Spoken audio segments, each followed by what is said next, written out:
They said that you always look like you're wearing mascara. You know why? It's because I got long eyelashes. It's, I've gotten that since I was like 5 years old. Well, and by somebody, I mean I started that rumor.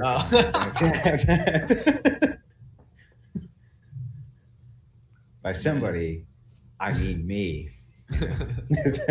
I didn't want it to get back to you and you not know that it was me who put that evil on you, dude. Well, look, you're gonna have to take it up with the long list of crushes that girls had on me when I was in middle school and high school and beyond that. Okay, up until I met my wife. You're gonna have to take it up with all of them and see Were what they they all think about were they my lesbians? mascara. Were they What's that? lesbians? Were they lesbians? They're trans now. Kind of funny. I think T Jump is live on his end, so.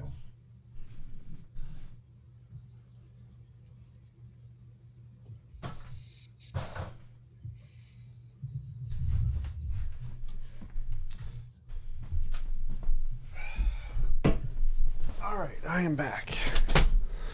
Okay. I don't need these. What am I doing? Habit. Kay Fellows has your chair, dude. She stole your idea. All right, I should be good now. Okay. Alrighty then, I'm ready. Let's go. All right. We're going.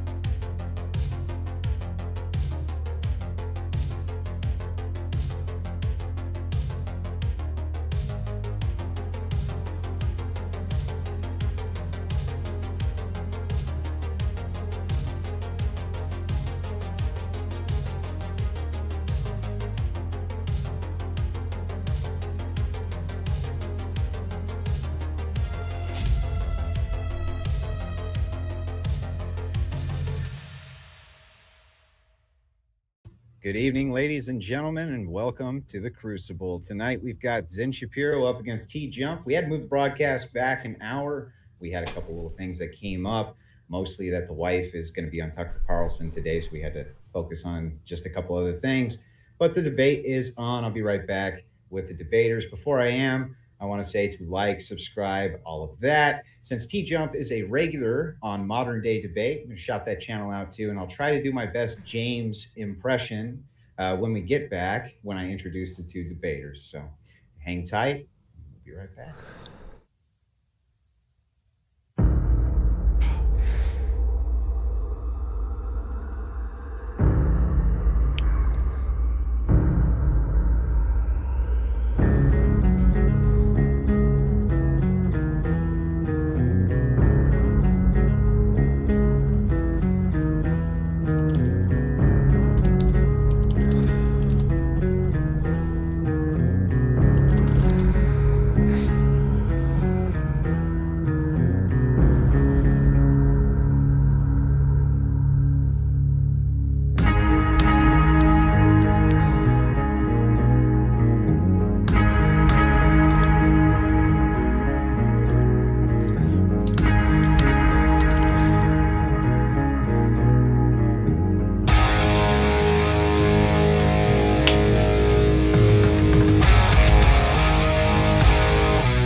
Hello, and I'm James from Modern Day Debate. I want to make sure that you all like, subscribe, share. My voice is a mixture between Captain Kirk and some other doofus. I don't know. First, let's go to T Jump. T Jump, how you doing tonight? Shout your channel out to everyone where they can find you. I'm TJump. I run a YouTube channel at youtube.com/TJump. I sell bathtubs. You sell bathtubs. Full-time YouTube occupation. I just record myself selling bathtubs on YouTube. Nice. And Zen Shapiro, I know that you don't sell bathtubs, but why don't you shout yourself out anywhere where everybody can find you? You don't know that. You don't know that. But I'm Zen Shapiro. I'm a paleoconservative. You can find me on Twitter and YouTube. I have my own channel where I do exclusive debates that you won't find anywhere else. I am the in-house right-wing debater on the Crucible. I debate right-wing ideas on behalf of the Crucible. And I'm ready to go. I'm very interested in this. Thanks for having us on. Great. Tonight's topic is going to be on abortion. Both contestants, I guess you would call them, debate bros, are going to have 7-minute intros for their opening statement. We're going to get right into the debate after that. It's going to last somewhere between an hour and a half. We take super chats the entire time, of course, and then you'll have 7-minute closing statements. We'll get to the audience questions. That sound good to both of you guys? Yep. Okay. As you're the challengers, then I'm going to allow you to open. Okay. Yeah, I'm pro-life. I oppose all abortions. The scientific fact of the matter is that human life begins at conception, and I can defend this if we need to. It follows from that abortion is, by definition, killing an innocent human life. That's murder. That's wrong. I oppose that. That's why I oppose abortions. I want to know what the reason is, what the justification is that TJump will put forth for why we should have abortions, why we should be able to kill human lives. And I want to determine if there is a consistent, non-arbitrary principle that delineates a human in the womb versus a human outside of the womb. And I'm interested to see where it goes. But that's my opening statement. Okay, TJump, you got 7 minutes. Sure. Let's see. Abortion is self-defense. Self-defense, you have a legal right to use lethal force in the case of self-defense if deadly force may only be used in self-defense if the defendant reasonably believes he or she is threatened by death or great personal injury. State v. Walden 131. Personal injury is a legal term that defines cases in which person is harmed by another person or entity. A defendant in a personal injury case is not accused of malice. That means intent doesn't matter. Bodily harm means physical pain or injury, illness, or impairment of physical condition. Great bodily harm means injury that creates high probability of death or causes serious permanent disfigurement or which causes permanent or protracted loss of impairment of the function of the bodily member or organ, serious bodily harm. Examples: scarring, tissue buildup, loss of an arm, leg, foot, toe, eye, ear, loss of motor function, contortions due to nerve or muscular skeletal damage. So pregnancy definitively qualifies as great bodily injury, which then legally justifies the use of lethal force. Don't take my word for it. We can literally just look at the court cases. A bunch of legal terms for the list of the court case. Serious personal injury means great bodily harm, disfigurement, extreme mental anguish, or mental trauma. Pregnancy is listed as one of these: disease, loss of impairment, or sexual reproductive organs. This is the Nebraska state, Minnesota criminal code, statute, big numbers. Injury is defined, great personal injury is defined as bodily harm or severe mental anguish or pregnancy. Illinois, compiled statutes, chapter 720, legal stuff, subdivision, blah, blah, blah, defines great bodily harm to mean physical harm that includes, but is not limited to, sexually transmitted disease, pregnancy, or impotence. New Mexico, same thing. And I just go down the list, multiple states. There are numerous court cases that elucidate this. Pregnancy is, in fact, definitively legally defined as great bodily harm. So it is self-defense to abort the baby because it is damaging to your body and it doesn't matter their intent. As I stated before, the criterion for personal harm has absolutely nothing to do with malice, has no intent involved. And we can just go down and just read the statutes and court cases of all of the judges, which I have listed here for no particular reason. Therefore, pregnancy is great bodily harm and justifies the use of legal force. Problem solved. Conclusion. Applause. I win the debate. Okay.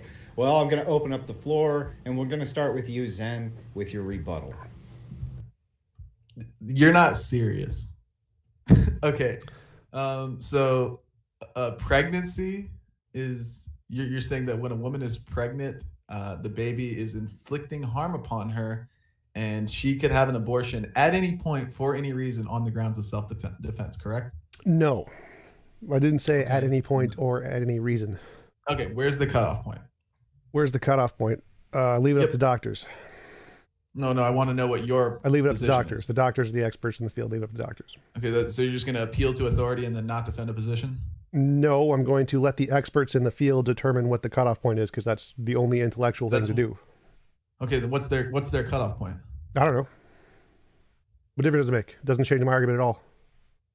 No, you're strictly appealing to the authority, but then not giving the grounds that the authority is arguing. No, because my argument wasn't. Hang on, real quick. You can appeal to an authority as long as you are versed on what the authority is arguing. Like I can say I appeal to the biology.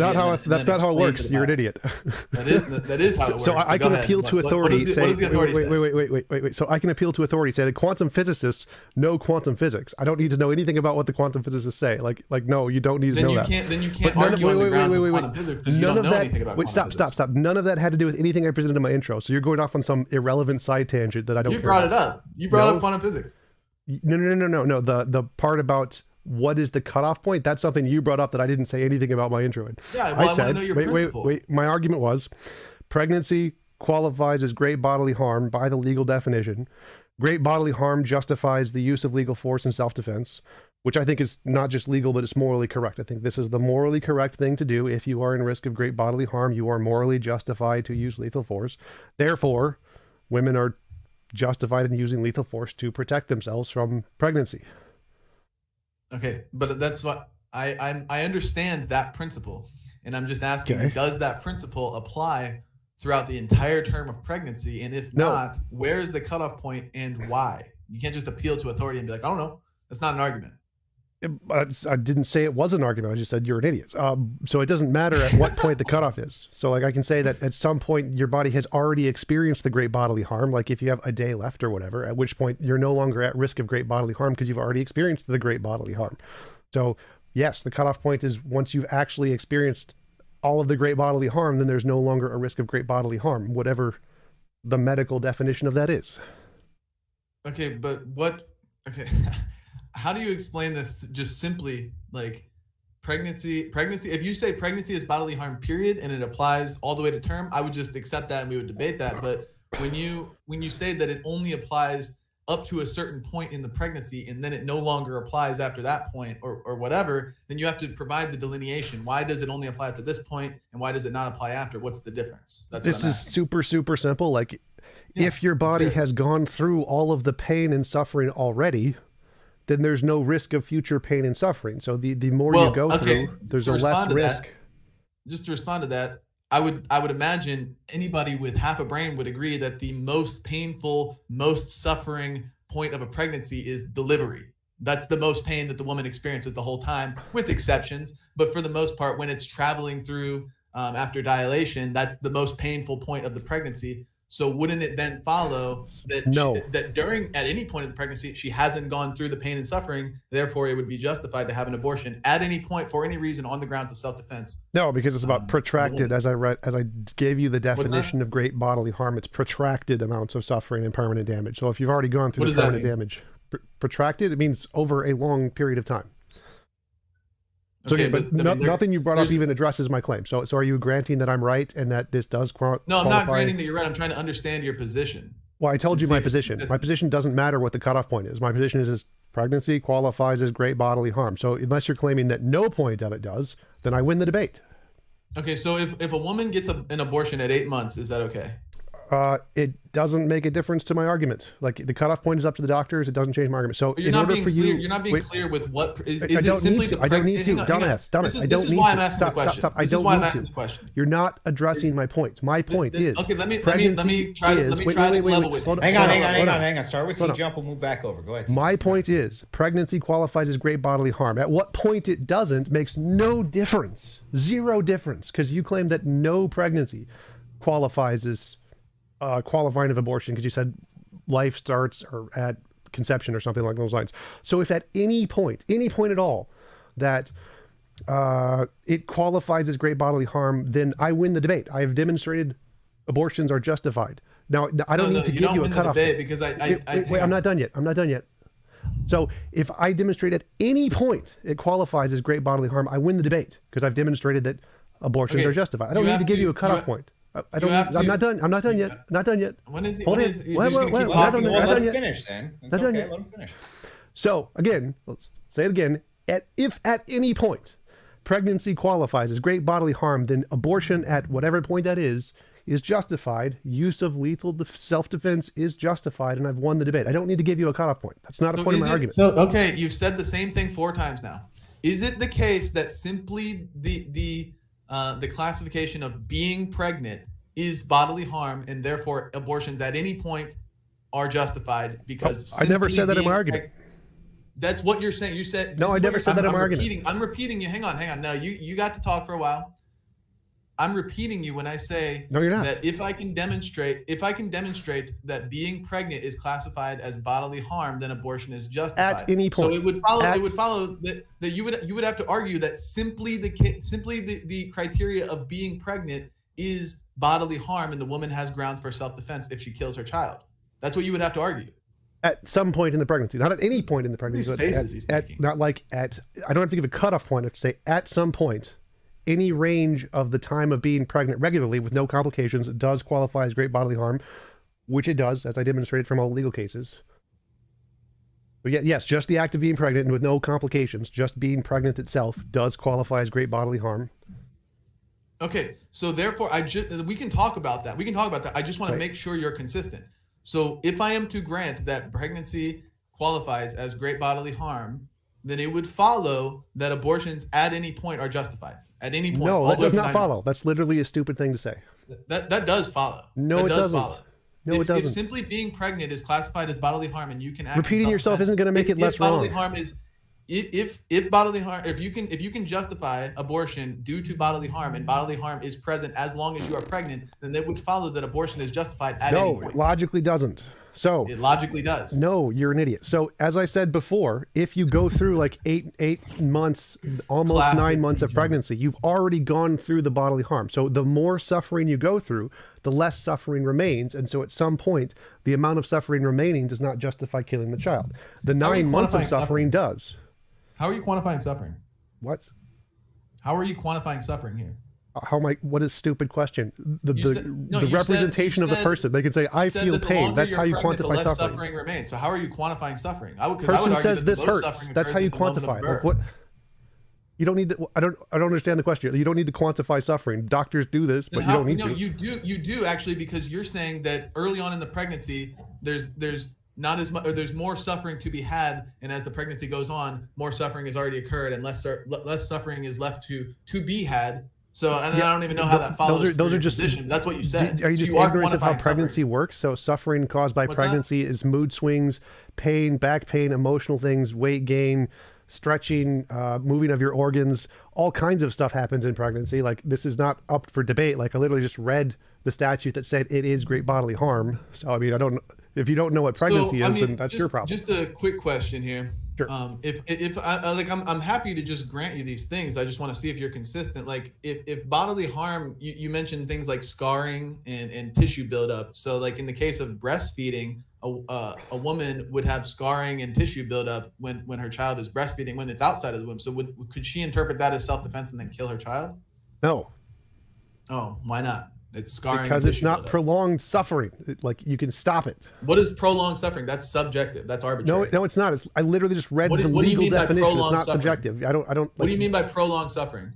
Go read the legal definition. I don't need to give you. No, why don't you tell me? You can't just keep doing this. I literally read the legal definition. This is not. You're not debating. You're not debating right now. What is prolonged suffering? I don't need to give you a definition there. This is not like you do actually. In order to be good faith here and actually argue on the grounds of what of the position you're holding, you need to define your terms. That I can just give you the legal consensus on the topic. Hang on, guys. We got to back this up. I think it's interesting. I've never heard this before, right? Never heard this defense of abortion before. So I'm literally taking notes here as I'm going. But I want to make sure I have this position down. Essentially, you're making an appeal of self-defense for abortion, yeah, T-Jump? Yep. And your problem with this is that I'm talking to Zen now. Your issue with this is that he's not being clear on when this is cut off exactly, and you think he needs to justify why, uh, why there's no cutoff point, right? I didn't Is say that right? Or no, well, he's asking me the question. I'm asking, what is it? Is it the question I've been trying to get the answer to? Is it precisely that she's pregnant, or is there something within the construct of being pregnant that we are interpreting as self-defense, such as, like, I don't know. I don't know what you would be appealing to there, or is it simply just being pregnant? So I don't know. I don't even know how to interpret this. This is very strange.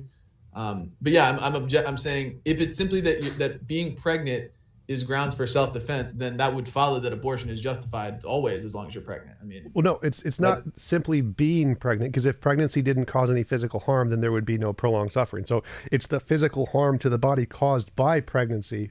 And so if none of that's going to happen, then just being pregnant wouldn't justify an abortion. Got it. So is there ever a point during a pregnancy where the harm that you're asserting here is not being imposed?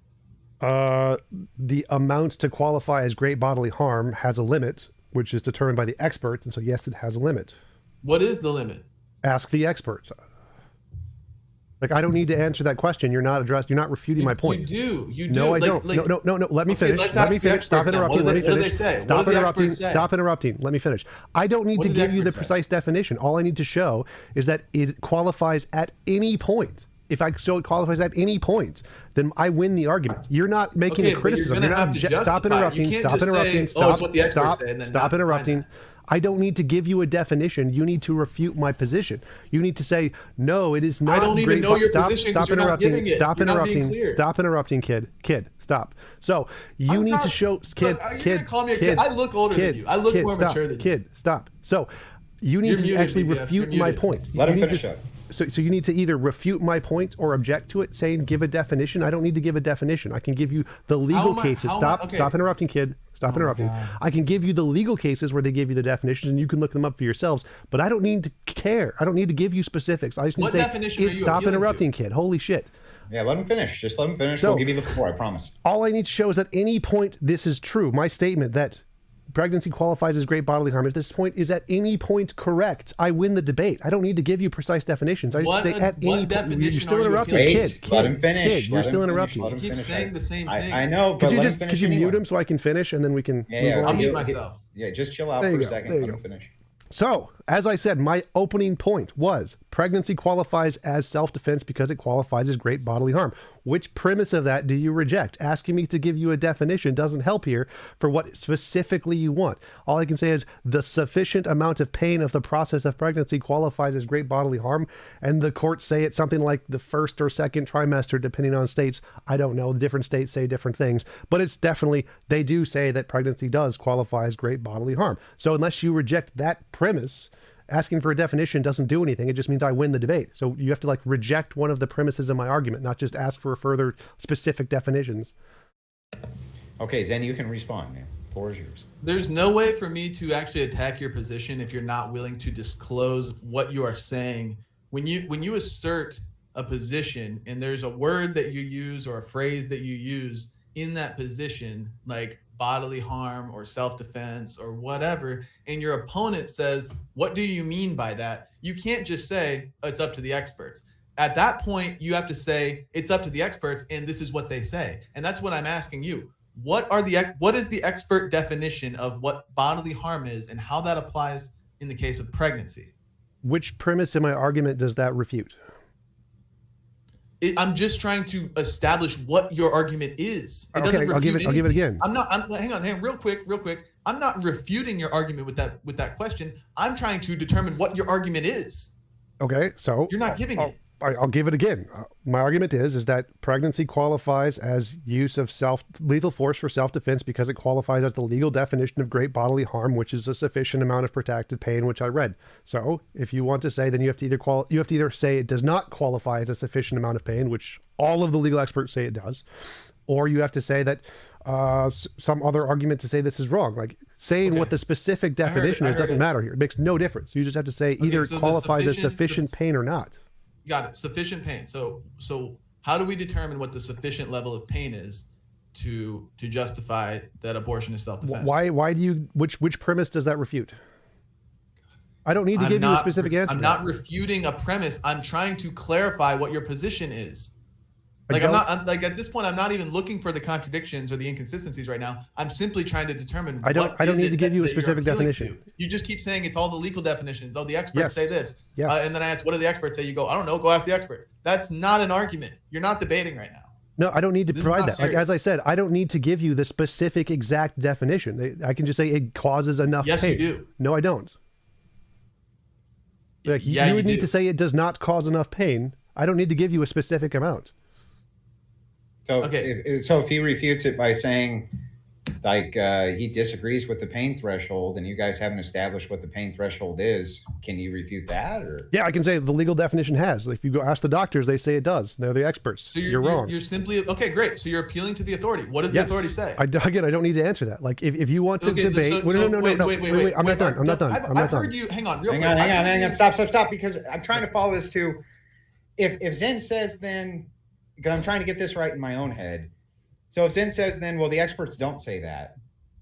Well, I literally just read the court cases where they literally said that. So I mean, what Zen would have to say is, the experts are wrong. Pregnancy does not cause a significant amount of bodily harm, which then he looks like an idiot. Or he has to admit that they're right, and I win the debate. Like, those are his options. I don't need to give a specific definition here. No, I want. If I just simply say, I disagree with what the experts say, then you're an idiot. Well, if you strictly appeal to the experts, appeal to the authority, isn't that a fallacy? Isn't that called an appeal to authority fallacy? No, appeal to authority fallacy is only fallacious when you're not appealing to actual authorities. Stanford Encyclopedia of Philosophy Fallacies, Section 9. Idiot. Okay. I'll quote the Stanford Encyclopedia of Academic Philosophy, what actual fallacies are. Listen, dude. Part of a debate, I have no problem actually just appealing to an authority to back up what you're saying, as long as you're able to articulate. You don't need to do that. That's not how arguments work. Hang on. As long as you're able to articulate precisely what that authority is saying and how it applies that's not a to part your of the argument. argument. When somebody asks the question, okay, you're appealing to the authority, what are they saying? And you're just like, I don't know, go ask them. Like, that's so incredibly bad faith. You're not being informative at all. No, that's not how arguments work. You can appeal to authorities if they're actual authorities. Like, I literally just quoted the Stanford. Let me respond. Let me respond first. So, as I just quoted the Stanford Encyclopedia of Philosophy, which is an academic peer-reviewed source of academic sources, the definition of appeal to authority is if they're not real authorities. If they're real authorities, you can appeal to them, and it's not fallacious. I'll grant you that they're authorities. What are they saying? I don't need to give you that. If you need to say that they're wrong. This is not serious. Wait. Stop. No, you're not serious. I'm not done yet. Not done yet, kid. Not done yet, kid. Come on, serious. kid. Can you mute him for a second? So hang on. Let him go. So again, my claim is pregnancy causes enough physical damage and pain to qualify as great bodily harm, as stated by the experts. The doctors and the lawyers have a very specific criterion for that. Do I need to know that? No. I just need to know, does pregnancy cause... You do. Wait, stop. Does pregnancy cause enough obvious physical pain and suffering to qualify as great bodily harm? The answer is yes. Like, I don't need to give you the specifics of what the criterion is. I just need pregnancy is pretty serious physical harm. Like, I don't need to give you the specifics. This is what your argument is like saying, well, what is a heap? Like, you probably don't even know what the problem of the heap is. Giving a specific criterion for something that's an obvious thing doesn't matter. If I can say it's significant enough that it qualifies, I don't need to give you the specific. You would say, well, quickly, just to address like that problem of the heap, like that's you wouldn't use the word heap in a formal setting. You would have to only use that colloquially. Sorry, that's just like what that means. You would use it in a casual setting, and we know what we're saying in casual conversation. But if you're trying to assert some sort of logical basis behind a heap, well, that's an unclear, not really a formal definition. So I understand, but that's what you're actually doing right now. You're asserting bodily harm. You're asserting interpret what can be interpreted as self-defense, but then not being clear on what that definition is. It actually your definition of bodily harm here is equally as susceptible to like that problem of the heap that you referenced. The heap itself. No. So like, let me try to explain this to you. So the problem of the heap is that knowing how, like, if you add an extra grain of sand, does it become a heap now? Add an extra grain of sand, does it become a heap now? If you look at a single grain of sand, it's not a heap. It's definitely not a heap. It has to be a sufficient amount of I understand. sand. I know what the problem with the heap is. So if you cut someone's arm off, I don't need to give you the specific definition of great bodily harm to say that's great bodily harm. Causes a lot of pain, permanent damage. Do I need to give you a specific cutoff point? No, that's definitely great bodily harm. So if I can give you an example, wait, I'm not done yet. So if I can give you an example of something that causes significant bodily harm, I don't need to give you a specific definition of great bodily harm to be like, yeah, that's great bodily harm. Pregnancy is, without a doubt, obviously great bodily harm, like cutting someone's arm off. I don't need to give you a specific definition. You just have to be not an idiot to recognize this. It causes a lot of great bodily harm. If I took a bowling ball, shoved it up your ass for 9 months, yes, that is great bodily harm. I don't need to give you a specific definition to say it's great bodily harm. You just need to use your eyes. Okay. So basically, this is like he's basically saying, here's the definition, just accept it. Don't dispute it. No. Even if it's unclear, you have to just accept it. You have to No, I accept didn't say that. that a human Hang on, being finish, simply Joe. that a human being simply existing in the womb is inflicting bodily harm upon the mother. How that is, I don't know. I'm just appealing to the experts. They say it's bodily harm. Why do they say it's bodily harm? I don't need to know that. But you need to accept it, even if it's unclear. I didn't say any of that. This is the most bad faith argument I've ever heard in my life. This is insanity. So that's not what I said. You said, okay, I can agree that cutting off somebody's arm would be inflicting bodily harm upon them. You're causing them pain, you're causing them suffering without their consent, and you're willfully inflicting that upon them. But the human in the womb is not actively doing anything. They are simply existing in a place where they actually don't even have the option to leave, even if they want to. They're not consciously. One sec. So remember at the very beginning, Go ahead. Or at the very beginning, I read that malice isn't a part of personal injury suits, so intent is irrelevant. That makes no difference. Zero difference. So intent is completely irrelevant. Doesn't matter if the person intends to cut your arm off, or it's an accident, or they're having an epileptic seizure. It's still great. No, it does. It does matter.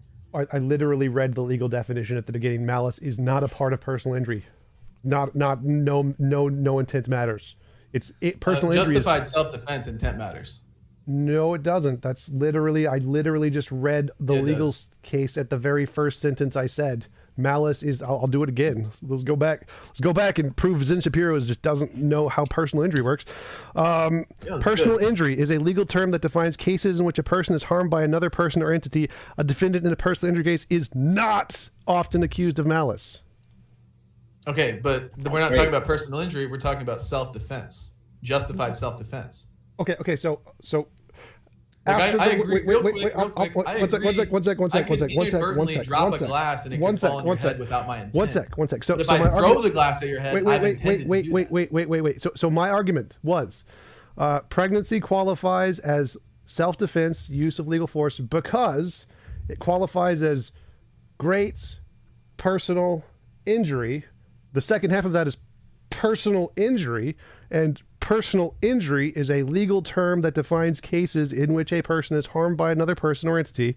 A defendant in a personal injury case is not accused of malice. So that's okay. Great. Personal. We are talking about personal injury. One. Own the consequences of that position. Just real quick, own the consequences of that. Pregnancy, to use your words, pregnancy qualifies as great personal injury. Yes. Pregnancy. You're pregnant at 9 months in the womb. 9 months after conception, the woman is still pregnant.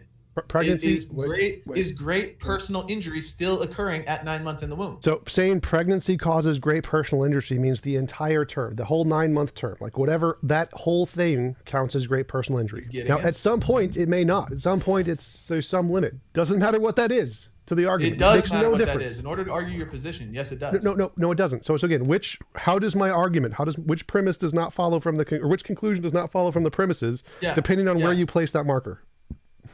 Premise one, pregnancy causes great bodily harm. So again, just to clarify. You just I apologize. I don't mean to interrupt here. So pregnancy means the entire 9 month term, the cumulative amount of pregnancy, the whole thing, not segments, the whole thing in its totality. Got it. So pregnancy is interpreted as great bodily harm. Premise one. Yes. Premise two, great bodily harm justifies self-defense, killing. Use of lethal force. Yes. Premise three, killing a human that you're pregnant with is justified, right?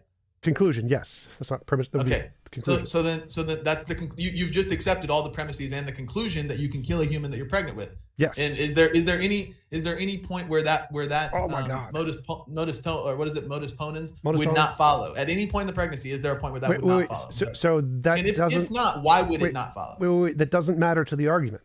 So like even if that's the case, so if at some point it doesn't follow, that doesn't affect the argument. I would want to know why it wouldn't follow. I want to know why is it different in certain scenarios. But again, you're not. Are you going to accept the argument, or are you rejecting the argument? So like, look. I will accept the argument that you're laying out if you can be consistent with it and point out all the intricacies that I'm asking you. I'm simply saying, why is it? Why would it not apply in certain scenarios of pregnancy? What is it precisely about the pregnancy that we call this great bodily harm? And you did use the word over a prolonged period. What does that mean? What does prolonged period mean? Okay, let me try to explain this to you again. So if I make an argument, all men are mortal, Socrates is a man, Socrates is mortal. But then you ask, well, what about monkeys? Are monkeys humans? It doesn't matter. Like it says, if all men, it doesn't matter what the qualification of a man is. It makes no difference. If someone is a man, they are mortal. So asking what the cutoff point is doesn't affect the argument. If there's a cutoff point, the things before the cutoff point justify abortion. It's correct. The things after the cutoff point don't. No, because hang on though. Isn't it fair to say, if you say Socrates was a man, for the other person to say, can you tell me what a man is? Not if you like, not really. No, not in the context of this argument. So again, like if there's a cutoff point, actually, wait. So if there's a cutoff point, that means before the cutoff point, abortion is justified, and after the cutoff point, abortion isn't. But no matter where that point is, that means some of them are justified. That means I've won the debate. Abortion is justified at some point, right? No, it's because it's not consistent. I'm not agreeing with you. I'm not conceding the debate to you. I'm simply trying to establish your position. And yes, in that what is it called? I don't speak in propositional logic. But where you say premise 1, men are mortal, premise 2, Socrates is a man, conclusion, Socrates is mortal. It is valid to say what is it that constitutes a man? That is a very valid question to ask. No, it doesn't. So that's a question of soundness, not validity. So do you know the difference between soundness and validity? I'm familiar, but not. I don't. Okay. Validity means the conclusion follows from the premises.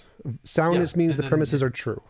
So those are two different things. So I'm testing your soundness. Right, and that's not. I'm trying to show you the validity thing. So how do we ground that Socrates is a man? Wait. So I'm saying that you're not addressing the argument because you're not addressing the validity. Do you grant it's valid that? So like if you keep saying I'm addressing the soundness first. Right. And that's you're not addressing the argument. So again, let me try to explain it to you again. No, contending with the soundness of your argument is contending the argument. First, you start with the validity, then you go to the soundness, not the other way around. So start here. Why is that? Why can't I just start with the soundness? Let me try to explain this to you again. Let me try to explain this to you again. So, if I say pregnancy is great bodily harm justifies use of lethal force, and you say where's the cutoff point? Now, if there's a cutoff point, I can grant there's a cutoff point. That means that everything before the cutoff point, the argument is true and sound, right? And only after the cutoff point, it's not sound. So before the cutoff point, is there such a thing as a pregnancy where you're not listening? You're not listening. So is there such a thing? I wasn't done. I wasn't quite done. Hang on. Let him finish. Hang on. So the argument is, if there's a cutoff point, everything before the cutoff point, the argument is valid and sound. That means I've won the debate. So I don't need. Yes, there's a cutoff point. I don't need to know what it is. You need to say there is no cutoff point. You're not even explaining your position. Is there such I don't need to. Is there such a thing as a pregnancy where Zen, you're not addressing the argument. You need to address my argument. Is there such a thing? I have a question for you. Is there such a thing as a pregnancy where bodily harm, according to your definition, is not being inflicted and it would not be justified to get an abortion? Okay. Yes. What would that pregnancy entail? I don't need to give that. What is it? What? Yes. You no, do. I don't. Yes, you do. No, I don't. Yes, you do. Help me understand here. Help me. What about this don't you understand? Well, so I don't understand what you mean when you say bodily harm. That's not relevant to the argument. Well, we're not getting relevant to the argument. Hang on. We're not getting anywhere here. I did reach out to somebody who I wanted him to means test this so we can see if there's problems going on here that I could identify. He's a philosophy major. And he says, look, if the proposition 1 is all men are mortal, proposition 2, Socrates is a man, therefore Socrates is mortal. But if it turns out that man is incoherent, then it turns out the sentences are not propositional, therefore it's not capable of validity. It's fine to say I'm not sure if it's valid because I don't know what that word means.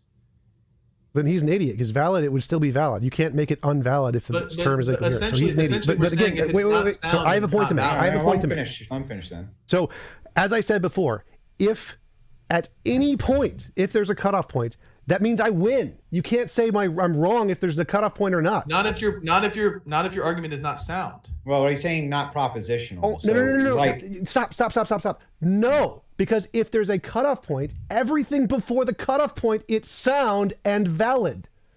Okay, how do we ground that it's sound though? What does it mean when you say you have to ground bodily harm? You have to ground what a man is.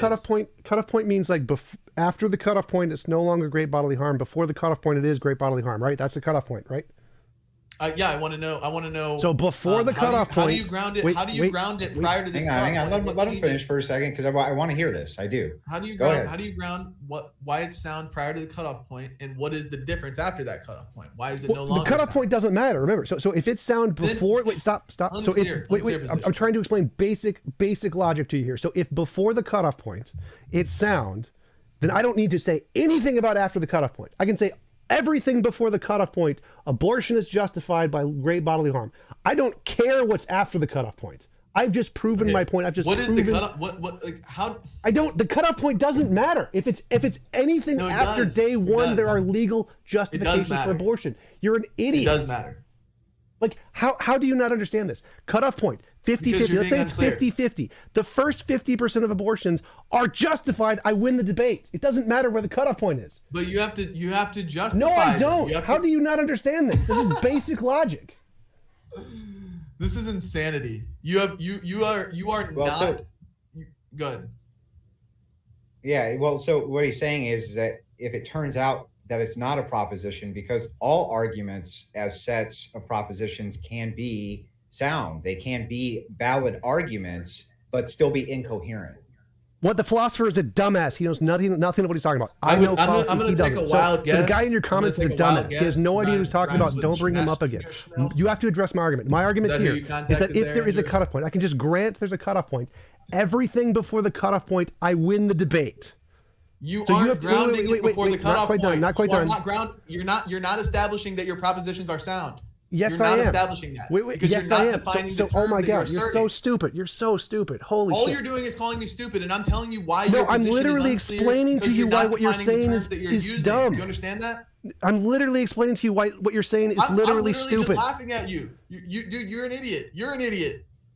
Oh my God, how can you be this stupid? So again. So if you say, unless you say there are literally, like, to use the example of Socrates as a man, unless you're saying there are literally no men, no one is a man, as long as you grant there is a single man. That's not what we're saying. Wait, stop interrupting, kid. Stop interrupting, kid. Holy shit.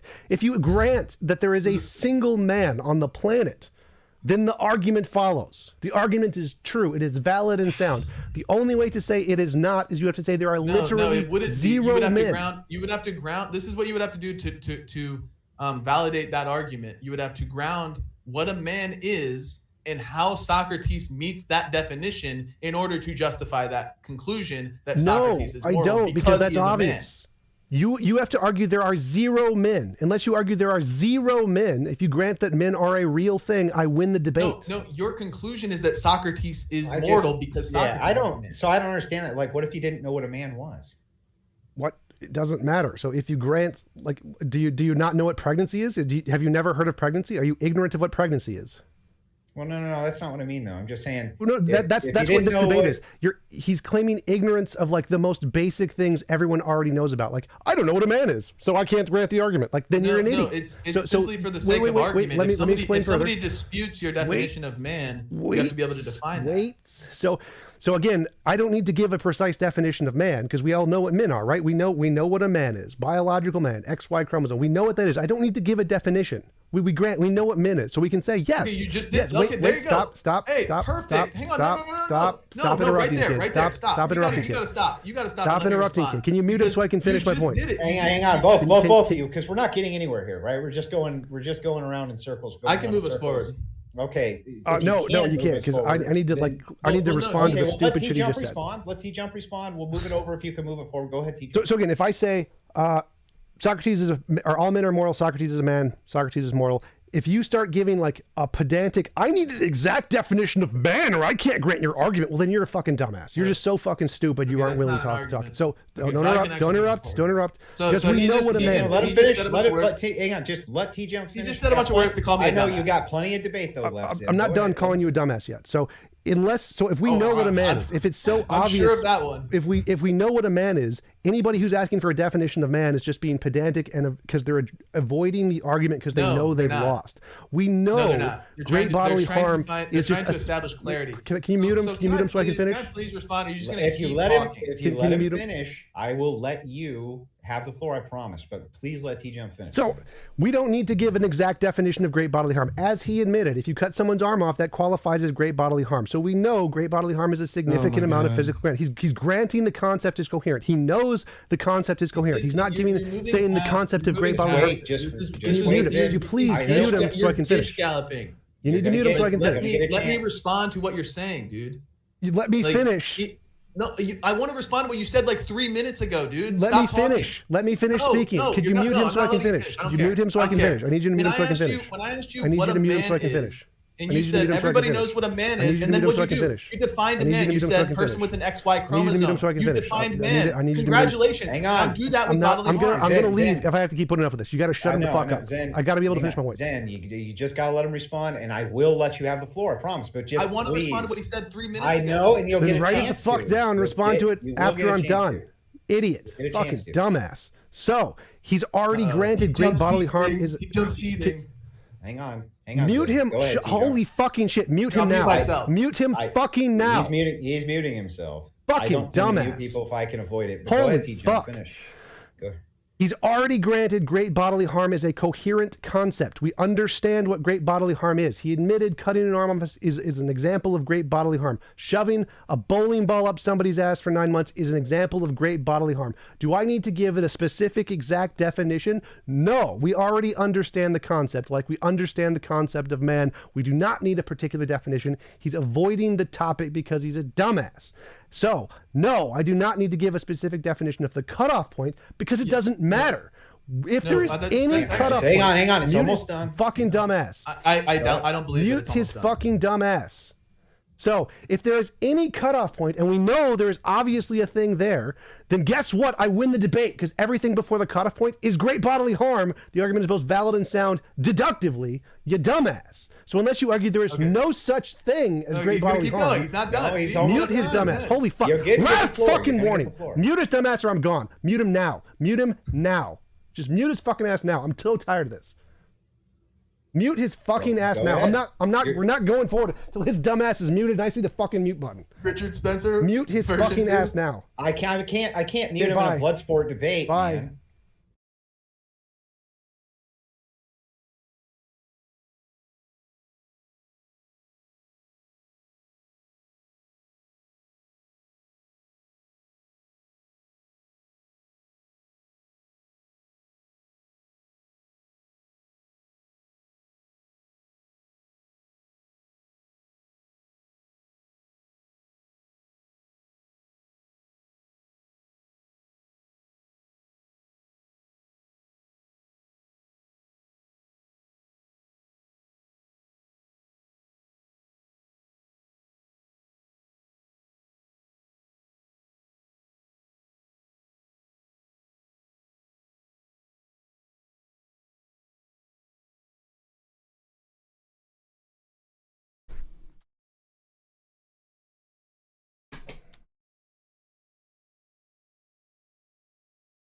Ugh.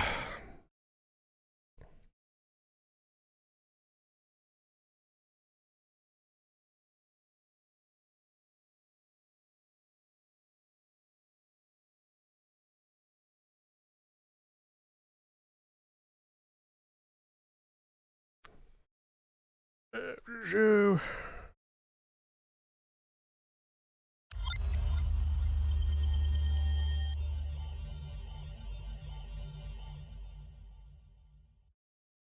Tom? Hey, how's it going? Good, good. How's it going? I caught the tail end of that debate. That was fun, huh? Yeah, what a dumbass. How did he not understand the argument is my question. He did. He's just trying to deflect, to bring up a talking point to try and get away from actually admitting that I'm right. Right, because as long as there is any point before the cutoff point, the argument needs to be conceded. Yep. And as soon as he figured out that, he was like, well, I cannot concede that. So now I have to pretend like I've never read English in my life. Yep. And I have no idea what any of these words mean. Yep. Yeah, that's how the argument is made, by like breaking it. Yeah, that's how the anti-abortion argument is made, right? They like get. Well, I noticed at the end that it was supposed to be a blood sports debate, and that it struck me because I was watching the Jay Dyer debate recently because I needed a giggle, and I guess I'm wondering, why do you go back to blood sports places Well, if he wasn't? like I didn't know it was a blood sports thing. Oh. So that was not told to me.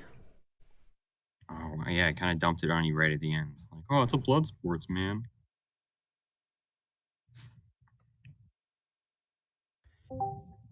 If you had known it was a blood sports, would you still probably have done it? No. I'd be like, no. Interesting. Hey, Tom. Hey, how's it going? Hello. Just a question about moderators. What's the point of having moderators when they're so useless? Yeah, exactly. Like, if there's a blood sport, what's the point of a moderator? That's a good question. Like, you expect, if there's a moderator, you expect them to actually moderate, and they didn't. Yeah, they have one job. Just one job. Yep. Push the mute button. Are there any other moderators that are that bad? Or is this one just like the worst? The guy who was with Jay Dyer was that bad. Like, I didn't expect this guy to be that fucking useless. Like, holy fuck. Yeah, it looked like he was trying to copy the Ethan Ralph method. Yeah, that's his Ethan Ralph. That's his name.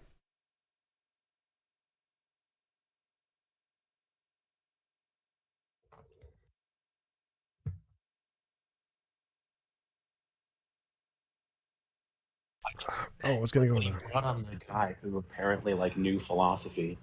Andrew is the guy from the Crucible. He was like, I asked my philosophy friend, and he tells me that if you tell your opponent, I don't know what a man is, that invalidates the argument. I almost had a heart attack. I was like, if you give a deductive argument, even if you didn't know the content of any of the words and the premises, right? It's not about the contents for validity. It's about the structure.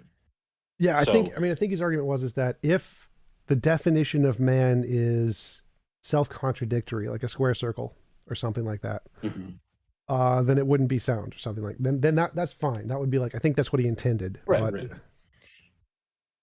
Yeah, and that's for sure. The problem is that the definition of the word that you were using, or I guess I should just say the word that you were using, and by no means was it self-contradictory.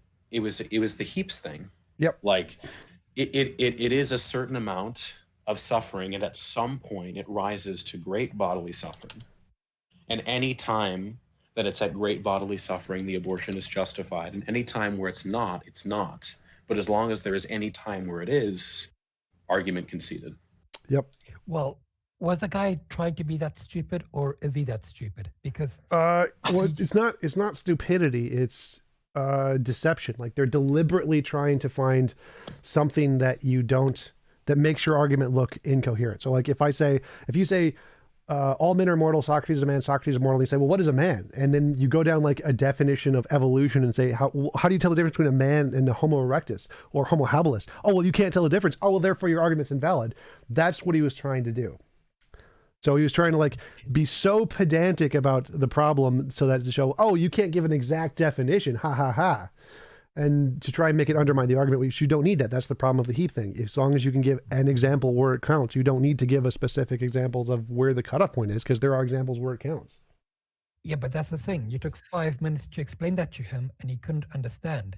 So I did. He's stupid. I did explain that to him on multiple occasions. I said, is cutting someone's arm off great bodily harm? Yes. He admitted. Yes. He's like, yes, that is. Okay, so there are obvious examples of great bodily harm. Yeah, but Yeah, as long as you can think of one example of great bodily harm, you can compare the known to a new example and you can say, does it fit the criterion, yes or no? If it does, then Tom wins. If it doesn't, then you have to justify why it's distinct from the I other think he example. just never let go of his objection to the authority. Like, he really desperately wanted to say, no, the authorities are wrong. But the way that TJump was framing it, he knew like that would look foolish. It just doesn't hold water. And so he was trying to find these weaselly ways to get back to undermining the authority.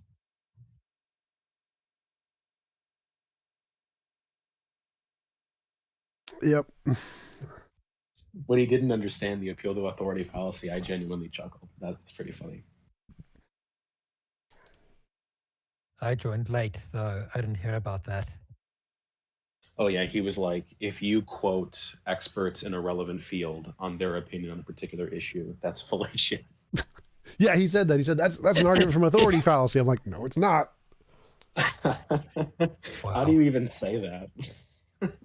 Most theists actually think that's the case. Most people who don't know philosophy think that any appeal to authority is a fallacy, just because like the name of the fallacy is appeal to authority. So it sounds like if you're, say, an authority says, then it seems like that the intuitive definition of that string of words, appeal to authority, would fit the case of you just saying an authority says, but it doesn't. That's not what it means. It has a very specific definition. Unless Right, it's the yeah. authority of their religion, then it's all fine. Yeah, unless God said so, then it's fine. It's designed to, that fallacy really needs to be renamed appeal to like improper or appeal to like misplaced authority. Yep. The amount of people who have gotten confused by just the title of the fallacy and they think that it's actually a fallacious argument to like rely on a doctoral opinion on a particular issue is really sad. Hey, Tom, I just wanted to check if you're doing okay, because I've never seen you like that before. You haven't seen the Jay Dyer debate? I was Not gonna say really, I I've don't seen think something like that before. Go through the dumpster fire list. Go see my one with Jack Those are Ainstreich phenomenal. in the Discord and Jay Dyer. No, I'm not okay. I could really use a few grand. Like that would make me feel a lot better. Donations are great. Come on, guys. You're not gonna donate me out of my anger.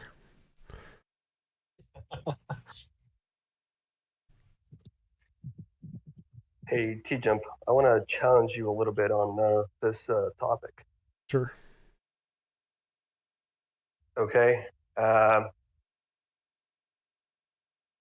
Well, I've heard you say that it's immoral if a rock lands on your head, right? What was that? The full question? Was there? What? Well, just try to follow me for a little bit. I've heard you said that it's immoral if a rock lands on your head, right? Yes. Okay. Well, now let's say that I'm walking down the street and I see you like just laying there having a seizure. Am I morally and or legally obligated to help you? Or no. No, correct. We agree on that. What if I'm the one that, let's say, I'm in my car, I will run a red light and hit you and cause you to be there on the street having a seizure. Am I legally and or morally obligated to help you? And when I say No. help, I don't mean thoughts, prayers, best intentions. No. I mean, No, you help. can't. You I'm can't not be legally charged. obligated.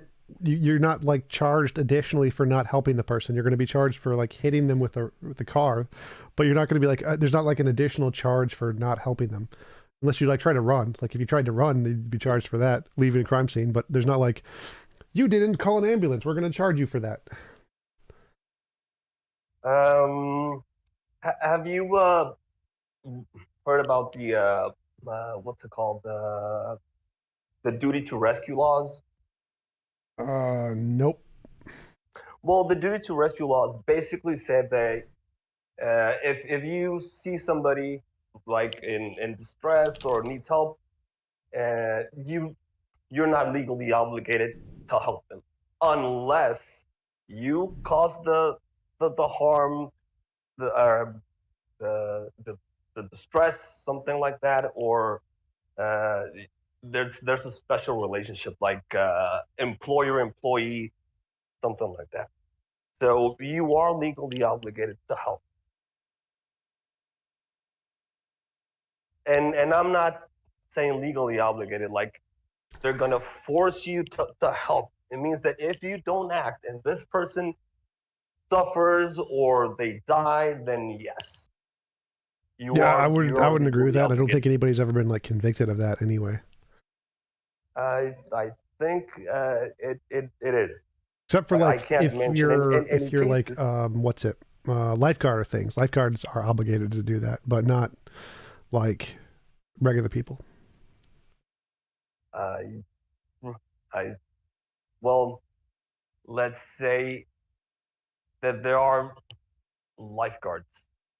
There are lifeguards, and they're not. They do act. Let's say you're injured, and there's a lifeguard, and they help you, and you live. And I didn't do anything. I ran over you. I didn't do anything, but you lived because of the lifeguard. I'm not going to be charged for manslaughter because somebody else helped you. Right. But if I didn't help you, then yes, I'm going to be charged with like manslaughter. And Right. you die, yes, it's going to be manslaughter. Yes. So I am legally obligated to help you. No. So like you're gonna face consequences proportional to the damage caused. So if you killed me, that would be manslaughter. But if you didn't kill me, that wouldn't be manslaughter. So it's all dependent on how much damage is caused. You're not like obligated. Like you should probably call an ambulance and hope I don't die, because that means that's going to save you some prison time, but you're not obligated to do so. It's not an extra charge. Well, do you agree that it will be different, the charge, if I help you and you don't die? It will be a different charge. I won't be charged with the manslaughter. Exactly. It will be, I don't know, like reckless endangerment or something like that. It will be less if I do vehicular assault. Yes, sure. Something like that.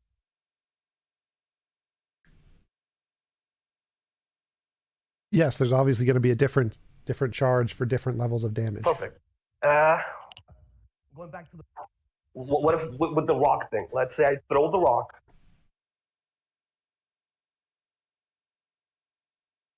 Throw the rock. And it hits you in the head, and you get injured. Yeah. Go back to the same thing. Go back to the same thing.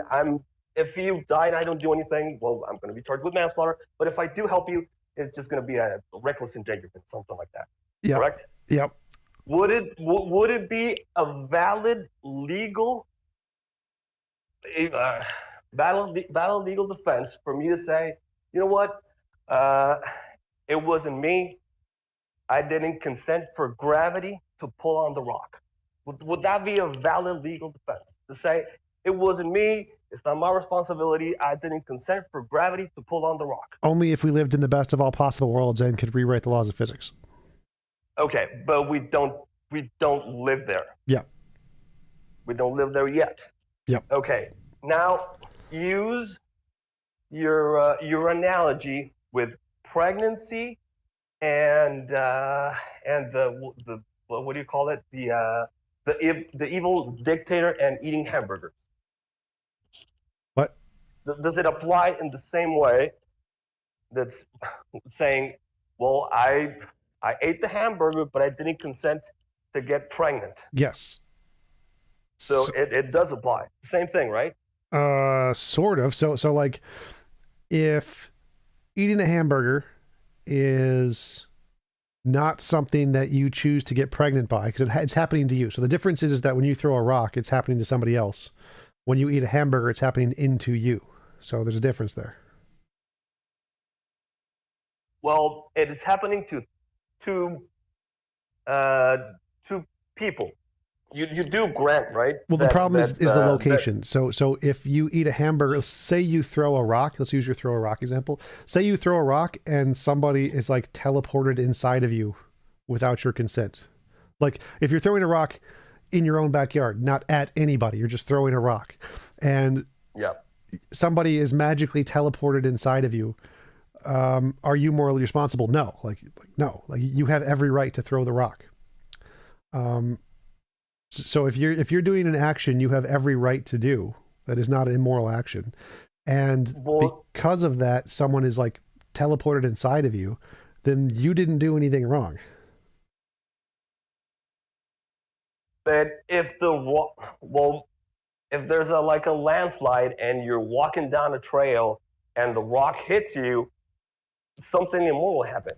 Yes. Even though there wasn't a conscious action, something immoral happened to you. Right. So the person teleported inside your body. Yep. Didn't do anything wrong. Right. So you're causing no. That's the part. That's the part. You're not causing that.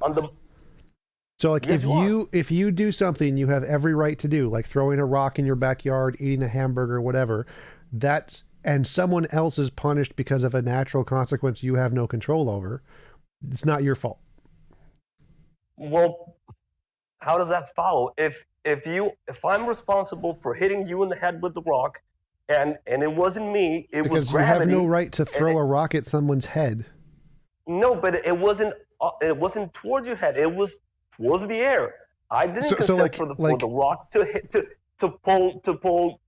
So if you're I didn't consent for gravity. Gravity is nature. Okay, one sec. So like imagine if you're in your backyard and you're just throwing a rock up and down in the air and a tornado picks it up and then throws it into somebody's head and kills them, you wouldn't be responsible. So if it's like that, where you threw a rock into the air and it was grabbed by the wind and the wind threw it into somebody's head, you're not responsible. So as long as you're not like throwing the rock at their head, or where you would expect it to hit their head, then you're not at fault. So yes, if you throw a rock and the wind grabs it and hits someone's head, then no, you're not at fault. But I'm not doing that. I'm not giving you that example. I'm giving you an example that where there isn't a tornado. I just so you're throwing it at someone's head. Let's say I have three options. I can throw it towards the desert. I can throw it towards the middle of the ocean, or I can throw it towards a park. And I throw it towards the park. Right. And it hits your head. Yeah, so that's threw it at somebody. You threw it at people. You threw it in a place you had no right to throw it. You're at fault. Same thing with sex. You can have sex many different ways. Sex, you have a right to have sex. Sex is like throwing it in the air and having it grab a tornado. So sex is something you have a right to do. You're not doing anything wrong, like throwing a rock in the air in your backyard. And then the tornado grabbing it and killing somebody and hitting them in the head, that's the tornado's fault, not your fault. And that's what's happening with pregnancy. It's like it's nature is grabbing the rock and grabbing the baby and putting it in somebody. So the pregnancy example is like the tornado example, not the throw it at a park example. I completely disagree. It's more like the park, because that's what happens. Because that's what happens when. That's what happens isn't an explanation. What's supposed to happen biologically when a male and a female mate? That's what's supposed to happen. You're supposed to get. That's an appeal to nature. Procreation.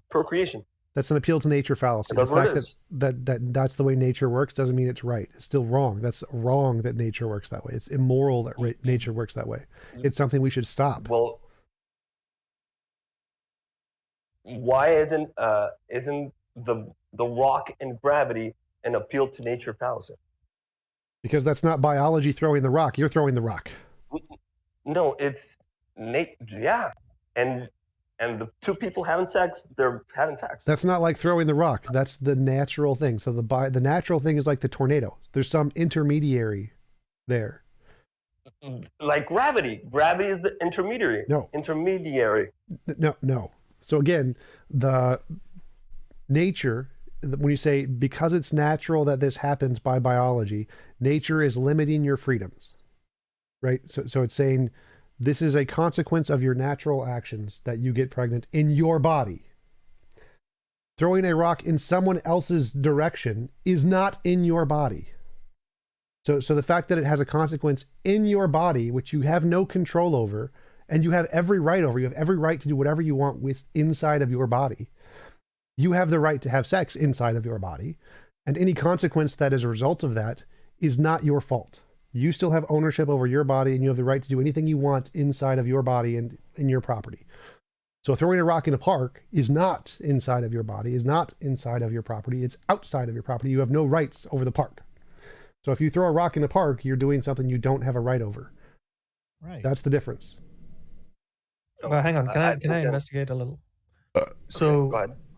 So if you throw a rock in the air, right, and if you knew that a person would appear midair and then the rock would hit him or them, would you still consider not morally responsible to jump in that case? I think that's what's happening. Yeah, it's like in your property or in your body. Yes, like if you suppose you throw a rock in yourself, like you have a big stomach or whatever, and someone teleports in your stomach and gets hit by the rock. No, it's not your fault. You have a right to throw rocks in your body because it's your body. I see. Okay. So in which case it's still disanalogous, a person appearing outside of you. Yeah, because it's not in your property, unless they're like literally in your home. So if you're in your home and you're playing baseball or whatever, and someone's going to teleport in your home, that's not your fault. Got it.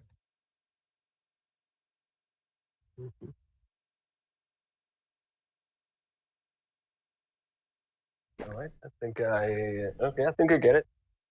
Well, let's. Yeah, sure. I get it. I think like what I find intuitive about this is that we know that smoking causes harm, right? Yes. But if you still choose to smoke, then the doctor can't say that, oh, you knew the consequences that you'd get cancer, so now I'm not going to treat you, right? Yep. I think it's a similar argument. No, the doctor will still treat you.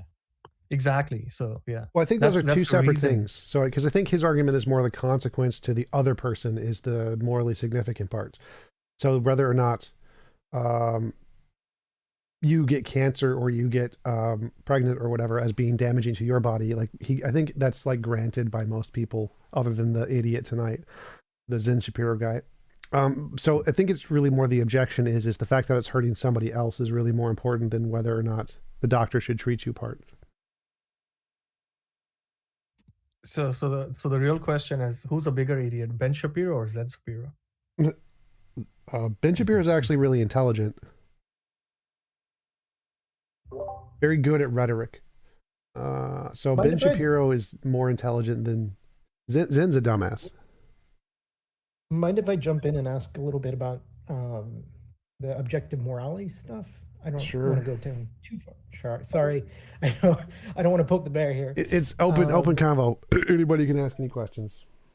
Sure. So I understand your position pretty well, and I can kind of see it, and I somewhat agree with it in that it makes sense to call it objective. But to me, it seems similar to saying, like the laws of physics exist, and because the laws of physics, or because the world works in the way it does. For example, there is light, or there is visible light, and things develop eyes or ways to sense this light, and that's a consistent pattern. And because we see this pattern of things developing eyes, because they survive better when they see this light, it seems like saying morality is, or we can call that pattern, because we see that pattern, then we can say that there's some objective law. And that seems to be what you're doing when you say there's not quite objective morality. So laws in physics are patterns that describe regularities in nature, right? Yes. So if we have a regularity and every conscious being has the same pattern of morality, or what we call morality, that's a regularity in nature. So it's not like light isn't a regularity in nature. That's not like light isn't a color. But right. Sorry, go ahead. But there's some like underlying thing like electromagnetism that causes all of the light. And that's a regularity in nature, right? Whatever's causing the phenomenon is caused by some underlying law that is a regularity in nature. So the fact that we see light is caused by this field, which is objective.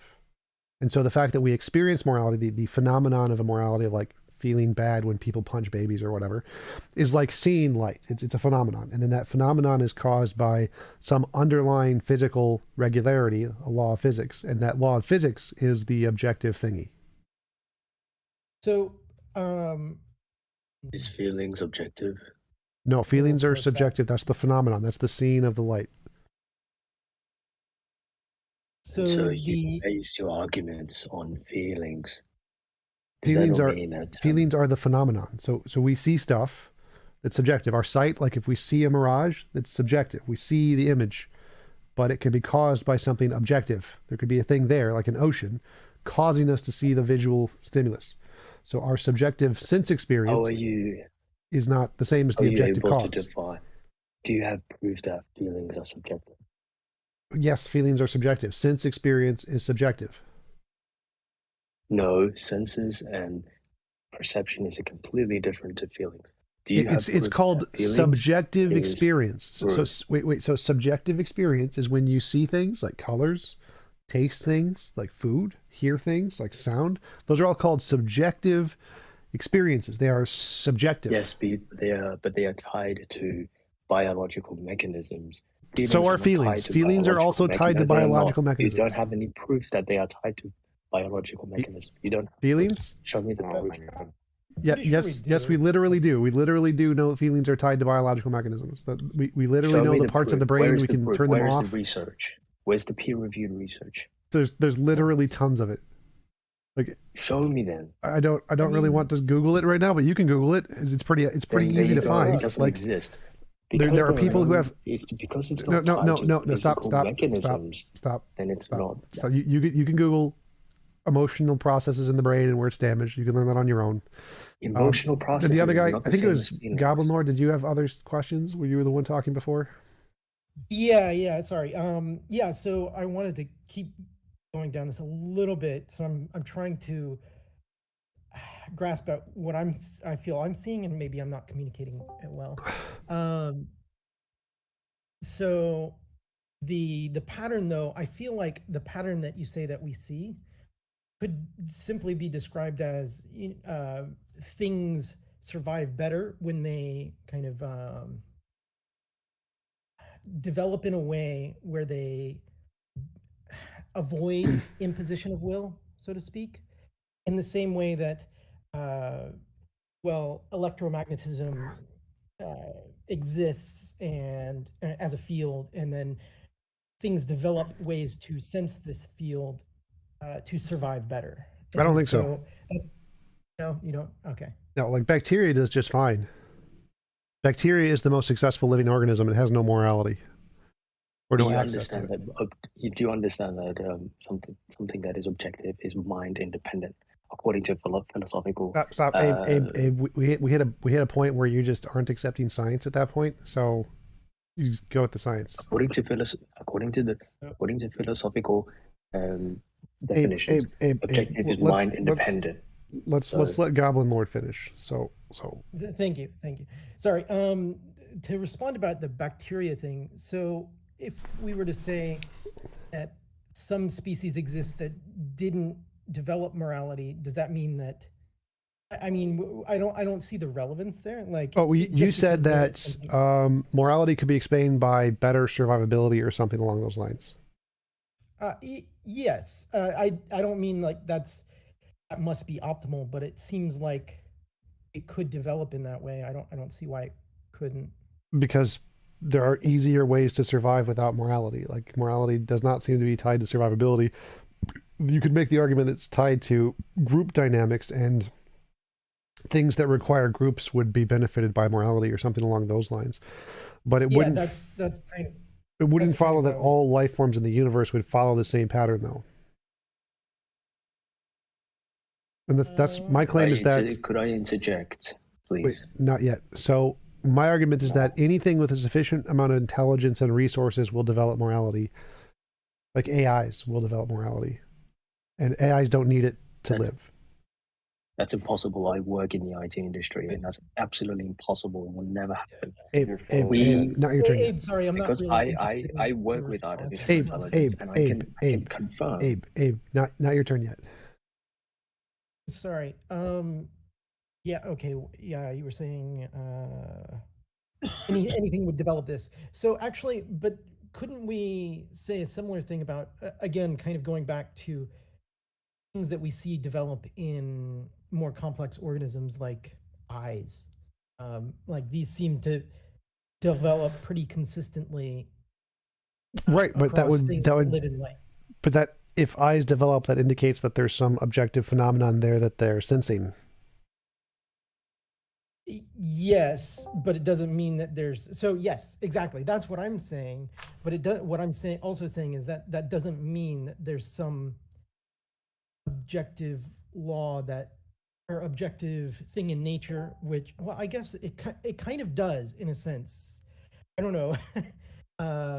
But yeah, But I would that's say that's that- like what I'm arguing is that just like eyes see the electromagnetic field and that is an objective field, our morality sees the moral field and that's an objective field. So that is the argument. Okay. Yeah, I guess I kind of see that. I don't know. I feel like it's a bit of a stretch to say in a similar way, well, eyes develop because of an objective law in nature, which actually is kind of true. What? Kind of true. Yeah. So you would say it is? Yeah, like the EM field that causes light is definitely an objective thing for sure. Right. Like what Yeah, we I see still is feel- different, but the things we see, the patterns are the same. Like the differences in the light spectrum is the same, even though the colors we see might be different. Sure. Yeah, it's interesting. Anyways, I guess, yeah, that kind of pushes me more toward the direction of objective morality, I guess. It's interesting. Anyways, thanks. Yep. I think that was all the questions that I really had. Cool. Thanks. Appreciate it. Hey, T-Jump, can I jump in now? Sure. Sure. So, you mentioned that sensing, perceiving, these are subjective experiences. Is that correct? Yes. Okay. So if you and I were to look at the same portrait of a picture or a painting, are we looking at different paintings or are we looking at the same painting? Same painting. So wouldn't that be a shared objective experience? No. Why not? Because we Why not? each have our own subjective experience caused by an objective reality. If two things are of similar kind and they belong to the same class or category, they may have distinct features or attributes, but ideally they have they belong in the same kind. If I looked at a portrait of an image or a painting, and you looked at the same portrait or an image, and we both had a healthy eyesight, we would see the same thing, and therefore Even if we saw literally the exact same thing, they're still subjective experiences. no, the interpretation is the subjective experience. Literally everything you Sensing, experience is perceiving, wait one sec. perceiving Abe, is the objective. Abe, hold up. So everything you experience, every sight, sound, taste, touch, smell, thought, those are all just your brain's interpretation. It's all subjective. There's no way for that to be objective to other people unless you're like the Borg. I don't think you've understood. So we look at the same picture. You agree that we both look at the same picture. No, please wait. See you. We look at the same picture, right? And we both see the same picture. How would you explain that? Our brains produce the same subjective experience. No, it's not the same. You can't. That's a fallacy. That's impossible. You can't say which that you're able to fallacy? produce Which same. fallacy is that?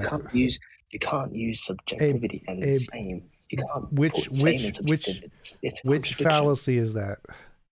It's a contradiction. You can't. That's have not a same fallacy. and So objective. you can have two experiences be exactly identical. They see everything the same. Literally every image they see. Say part. Wait. Stop. Abe, don't interrupt. Abe, don't interrupt. So literally everything they see could be exactly like I could clone you. I could like duplicate. Let's say I duplicated the entire universe because these are hypothetical, like multiverse. There are multiple universes where there's the exact same person having the exact same thoughts and the exact same feelings. Everything is literally the same other than their location. So the distance is they're slightly far apart, but everything else is the exact same. But it's still subjective experience because it's still just their experience. It isn't. Our sensing, our perceiving, when we use all of our senses. Oh my god. If you belong in the Truly same is kind and you subjective. Everything finish, we please? experience is subjective. No, it isn't. It's your interpretation that is subjective. Oh my It's your God. Oh interpretation my that God. is subjective. Abe, that means Whereas- subjective. Your interpretation is synonymous with subjective. All right, God, did you want to say something? No, because you can have a stop. tool. Abe, stop. You can Abe, have stop. a tool. Abe, stop. Just a minute. There's nothing that I have ever experienced in my entire existence that wasn't subjective.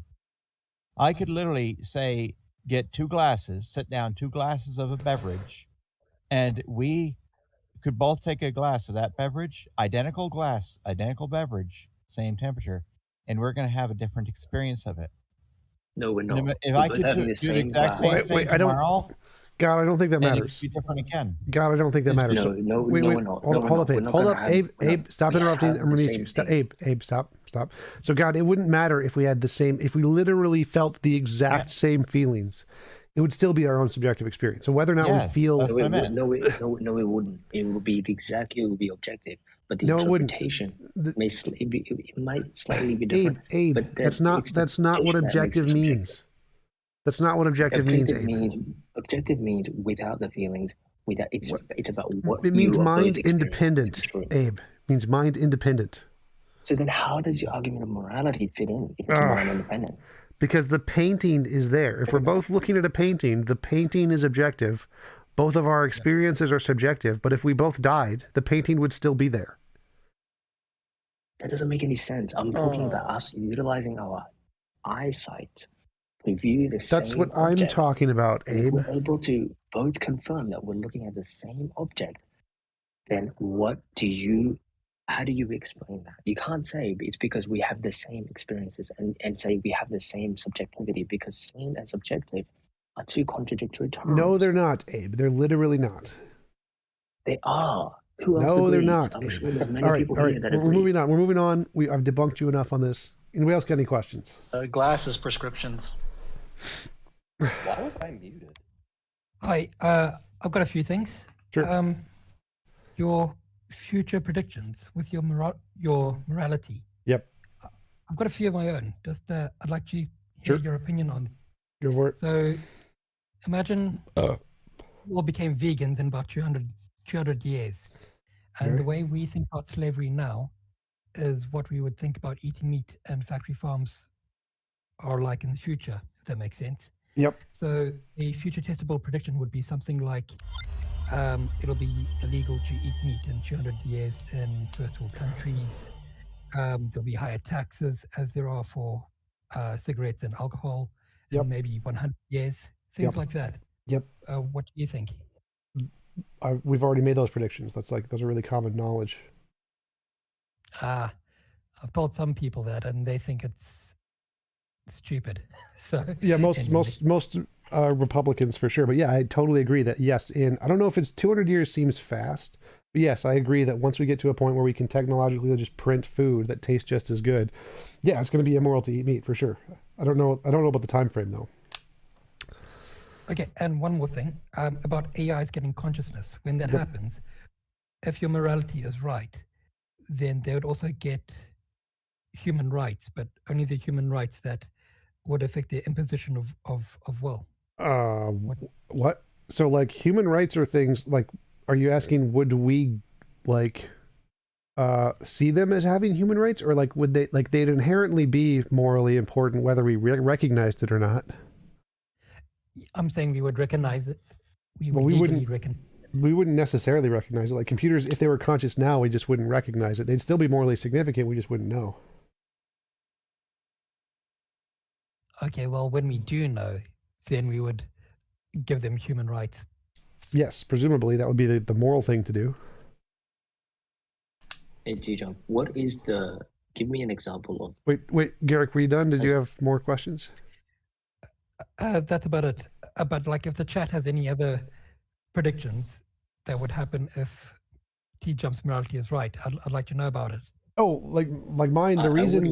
One sec, Abe. So my prediction that I make is that we will eventually see Roxas falling on people as immoral. So the reason I make that prediction is it's something that's unexpected. Like if we can use the current pattern of moral progress to say, yeah, well, obviously veganism is going to be preferred, human rights, not beating children. There's lots of things that are pretty obvious, but I wanted to make a prediction that was not obvious, something that like is specific to my morality. And that's in the far future, when rocks fall on people, we'll see that as immoral. So that's the prediction that mine makes that is unique to mine.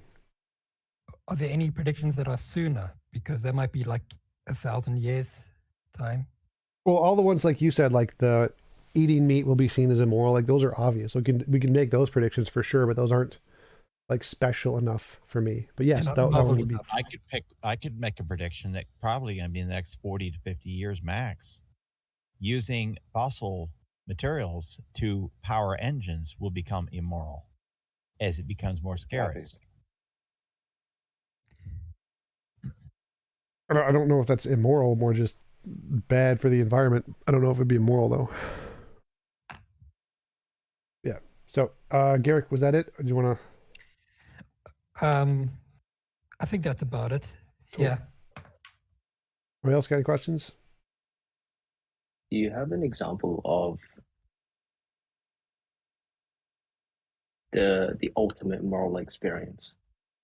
No. I don't know what that means. Someone who is absolute moral. No. Or moral, I should say. No. That doesn't exist. Not Could you that I ever know. be absolute moral? Absolute moral would be a place where it's impossible to force anyone to do anything they don't consent to. So no, I don't think that exists. So do you not think that reaching absolute morality will ultimately lead to people not doing anything at all? Say that again? Do you not think that leading society to become absolute moral would lead to people not doing anything at all? No. Which would actually mean, in order to become absolute moral, you would need to seize everything. You would need to do nothing. Nope. Because even the steps that you take. So I've said no like 6 times, so you don't need to keep explaining anymore. So no, people would still continue to do things. They'd play video games, they'd watch movie, they'd have relationships, they'd do lots of stuff. Ultimately, society would deem those things immoral. No. To you. Yes. None of those things are immoral. None of those things are involuntary impositions of will. They are. No. Not at all. Literally not. They are. They are someone impositions of will. Me playing a video game is not an involuntary imposition of will. No, that is incorrect. It is because it's addictive, and so therefore it has a. So I don't think you understand what involuntary imposition means. Okay, then explain that. Please explain that instead of using some big words for it. So will is your desire. So I desire to play a video game. An involuntary imposition would be someone preventing me from playing the video game. Me playing the video game, me being addicted to the video game. Those are not involuntary at all. Okay. So did everybody capture that? Did you guys hear what he wants us to become? But if I prevented him from playing video games. Sorry, can I just finish, please? It'll take 1 second. He wants to create a society where everybody sort of does what they desire. That's what he wants. Do you guys not hear that? Yes, that is disgusting. That's disgusting. Everyone does what they enjoy and doesn't not slaves. Oh God, the not slave world is disgusting. That's chaos. That's so bad. Honestly. That's literally the opposite of chaos. But Mango, did you still need me to? Did you Mango? Did you still need me to unban you on the other account, or is this one fine? Who is that? I have no idea. You are Mango. You are Mango. What? Or you're either Mango or what's his name? Biblical history. That's a fallacy. That's a fallacy. Which fallacy is it? That you're Mango. This guy's definitely Mango. Yeah, he is. Yeah, he seems smarter than what's his name, Philip. But did you guys not hear what he just said? He said he wants to create a society where everybody meets their desires. That's a horrible way of living. If I want to play video games tomorrow for 6 hours straight, I'm going to play video games tomorrow for 6 hours straight, and there's nothing you can do about it. And I'm going to enjoy those video games. Why don't you play it 24 hours a day? Why don't you do that instead? Since it meets your because desires. Humans have to sleep occasionally. None of your business. There you go. But at the same time, guess what? I did a 32-hour rush burn one day. We played for 32 hours straight. Is sleeping immoral then? Is that what you're trying to say? Because it's a involuntary. No, sleeping is natural. Wait. So if you don't want to sleep, then yes, sleeping is immoral. Being like your body forcing you to sleep would be immoral. So let's say because it's a biological nature, it's something that's embedded within us to sleep. Is that immoral? Yes, if you don't want it. No, it's not about if you don't want it. Is it immoral for something that you already have within you? What? That doesn't. If you don't want it, yes, that's immoral. Like if you're aging and you don't want to age, that's immoral. Like if you have cancer and you don't want to have cancer, that's immoral. If you're short and you don't want to be short, Is there anybody here who objects to sleeping at all? Because sleeping isn't something that we chose to have. It's just yeah, I object. I object to sleeping. I would prefer to never have to sleep. Love to have Yeah, an I extra object to sleeping several as well. hours every I'd love day. it if I never had to shut down.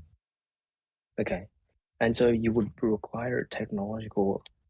Thank you for the super chat, and Shadow. Appreciate it, innovation. and Frank and Mango. Appreciate the super chat.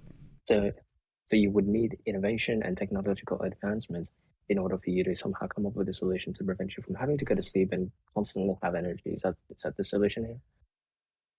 I don't understand what you just said. So because you mentioned that sleeping is immoral, how do you plan to solve sleeping? Once we have the Through technology technology, to impart into our brains and have them survive and get enough resources without sleep, you won't need sleep anymore. So you have all these technological advancements, you have all these innovations to help you maintain your level of your desires. Is that right? Is that what I'm hearing? Is that the ideal Yes, experience? the for you? idea would be to use technology to give everyone the ability to achieve their desires. Yes. Right. And what would happen if your Wait, somebody else has a question? I was just gonna respond to that. I don't care. I was just asking Abe. Yes. So what's your take on morality? What do you think? It's one of those philosophical, sort of long-standing debates that I feel is rightfully purposeless. There is really no sort of need for us to even investigate morality, because it's an ever-changing landscape, and we all know that. An example of this is, the recent acceptance of the LGBT group. We all know that in history, that same group was accepted as well, but over time they've been accepted and rejected and accepted and rejected. And so, to me, that pattern shows that morality isn't something that's objective. It's just this ever-changing pattern. That's all it is.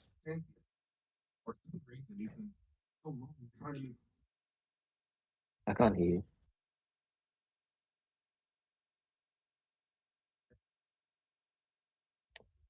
So do you have a positive assertion as to why it's necessarily nothing, or do you just haven't heard a reason why you think it's something? No, all I said is it's just this ever-changing pattern. It's just a system of belief, like many other systems of beliefs. And one of TjumpsChair's arguments is that it's not an ever-changing pattern. It's a pattern of progression. I disagree. It's not a pattern of progression at all. As the example that I gave with the LGBTQ community, there have been societies in the past who've accepted this group of people and then rejected them straight after, and then accepted them later, and then rejected them, and then accepted them. So that pattern to me shows that this is an ever-changing landscape. It's not something that has. Well, it's not something. It's either a pattern or it's not. And if it's a pattern, that's what we're looking for. There's an identifiable strain there, and that's what we're trying it's to an extract. ever-changing pattern. It's an ever-changing pattern. So it's not And it's something not a that. pattern. Is it a Well- predictable pattern? Can you predict it? It is a pattern if it's changing to this other state, and then it's changing to this another state, and then it's changing to another state. That's the pattern that I'm talking about. So the pattern is that there is no pattern, and that's the only pattern? The pattern is that it sort of if you think about it, when you turn on a light switch and then you turn it off, there are only two sequences, right? That's what I'm referring to. It's a on and off, on and off, on and off pattern, basically. T-Jump got T-dumped. T-Jump, you just got T-dumped, bro. How does it feel? You mean when I wrecked you on basic philosophy? You got fucking T-dumped, bro. You mean when I wrecked you on basic philosophy? No, you just got T-dumped. Zen, you are impossibly dumb. Don't even bother. Okay, and you got impossibly T-dumped. Okay, so All can you explain? Can you explain how deciding where the cutoff point is makes the entire argument false? You Because it didn't. got impossibly T-dumped. So you can't, because you're an idiot. So no, what I did was I exploited that your your argument was not sound, therefore it's not valid. Okay. In order to have a valid argument, the Oh my God, I really want to know. I really want to know. You did not provide bro, sound bro, and bro, coherent bro. I'm gonna mute you. I'm gonna mute you, bro. The I'm gonna mute you. conclusion could not have followed. You've been server muted. So I really want to know what part of my argument didn't make sense here. So like, let's say the cutoff point. Oh, did he leave? He left. He left. So but if the cutoff point is like at any point 50%, then the first 50% the argument is valid, which means it's valid and sound. So if Could I finish my argument? One sec. So if there's a cutoff point anywhere above the 0, I win. That's like, I don't know how he doesn't understand that. Winning or losing isn't the purpose to life, you know that, right? But anyways, someone mentioned that you can't have an ever-changing pattern. I disagree. Do you know what pattern actually means, right? So it's a repeated design. Well, randomness is still a pattern. Randomness would still be a pattern. How so? Pattern is a repeated design. That's what it is. It's a repeated design. No, you can have a like randomized it's like saying no pattern is still a pattern. So randomness is itself a pattern. It's just a specific kind of pattern. The pattern is that there is no pattern. Well, no, it's not. It's not that there's pattern is repeated design. So that's the accepted meaning. It's not that. So anything that has no pattern is a specific kind of relation that is a pattern. There are many ways in which you can use the term pattern. It could either mean normally taking a repeating series. Yeah, exactly. Yeah. It could also mean like repeating. It doesn't. But it could also mean an arrangement. It could also mean an arrangement or a design that's regularly found. Why are we talking about patterns? What is the point of the patterns conversation? A pattern can be a non-repeating. I was non-repeating. Because Abe thinks that that morality has no identifiable consistency or strain. He thinks that morality is an ever-shifting series of nonsense claims, basically. And I was saying that if there is a pattern to it, then there is an identifiable strain of logic that can be extracted, and that's the point of what we're trying. The logic that the logic that you're sort of looking for is basically this, right? You have a society that isn't as advanced as today, so they're not going to be as welcoming or accepting of certain groups of people. But as the society advances and they become self-sufficient and self-realizing, they begin to sort of go and accept anybody and everybody, basically, because they know that they've been able to build a society that's maintainable. And so that is how you get, in today's culture, that's how you get people being accepted for whoever they are. But what I was asking, what you're responding to is, do you have a positive assertion as to why morality is a nonsense, no-win possibility, or is it just that you are unable to see what pattern is there? You know, first of all, the reason why we're even able to have these types of conversations, and the reason why we're not actually out there in the wild right now hunting for food, is because of the society that we've been able to build. Because it's maintainable, we're able to have these types of conversations. Is morality important? Is this important? Is that important? That's mainly because we are privileged enough to live in a society today to even have these types of discussions, first of all. And second of all, morality is merely it's a frequency. So there are points in the human experience where morality is at an all-time high, and then there are points where, it's absolute chaos. Okay, but none of that. Morality. None of that amounts to a reason why it's necessary that morality is obscure.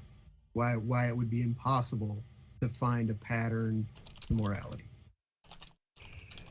He arguably contradicts himself. Absolutely. All right. So I'm back here to explain why T-Jump got T-dumped. T-dumped. All right. So can you explain to me? Wait. No. Let's let Zen try to explain this. So, it doesn't matter anywhere if the cutoff point is anywhere above 0. Jump. Does that mean my argument is correct? Yeah, I'll explain. So you set forth propositions that were not coherently sound, therefore they could not form a valid and sound Wait. argument. Therefore, you got T-dumped. So you admitted that if someone's arm's cut off, that's great bodily harm, right? So I admit that your propositions were not coherent. Okay, you're server muted. So is it the case you said, like I can just quote you, getting someone's arm cut off is great bodily harm, right? T-dumped. Yes, yes it is, or no? Why isn't he engaging? You got fucking destroyed, T-Jump. Okay, bye. And then you rage quit like a little faggot. Come on, bro. Yeah, so going back to whoever I was sort of debating there. Who was I debating just a second You ago? should be careful with the F word there. T-dumb. Is it Who possible said that what? someone could do advanced AI research while not understanding the subject-object distinction? Are you referring to me? No, the other dude who didn't understand the subject-object distinction. Anyways, going back to the morality argument and it being an ever-changing landscape. That's all it really is. It's an ever-changing landscape. So even if we try to sort of determine it to morality, you know, we may be able to, and you know, it may lead to objective morality. It may lead to being, you know, validating some of the points that TjumpsChair argues about. But you know, if society were collapsed today, you wouldn't give a damn. You wouldn't give 2 cents to morality. Trust me. That does not amount to a reason why morality is impossible. Even if nobody gave a shit about morality that in that way or for that amount of time, it doesn't mean that the operative concept or pattern or whatever physical thing that's happening in the world that we're trying to identify as objective morality wouldn't actually be there. It just means we wouldn't be looking at it or thinking about it.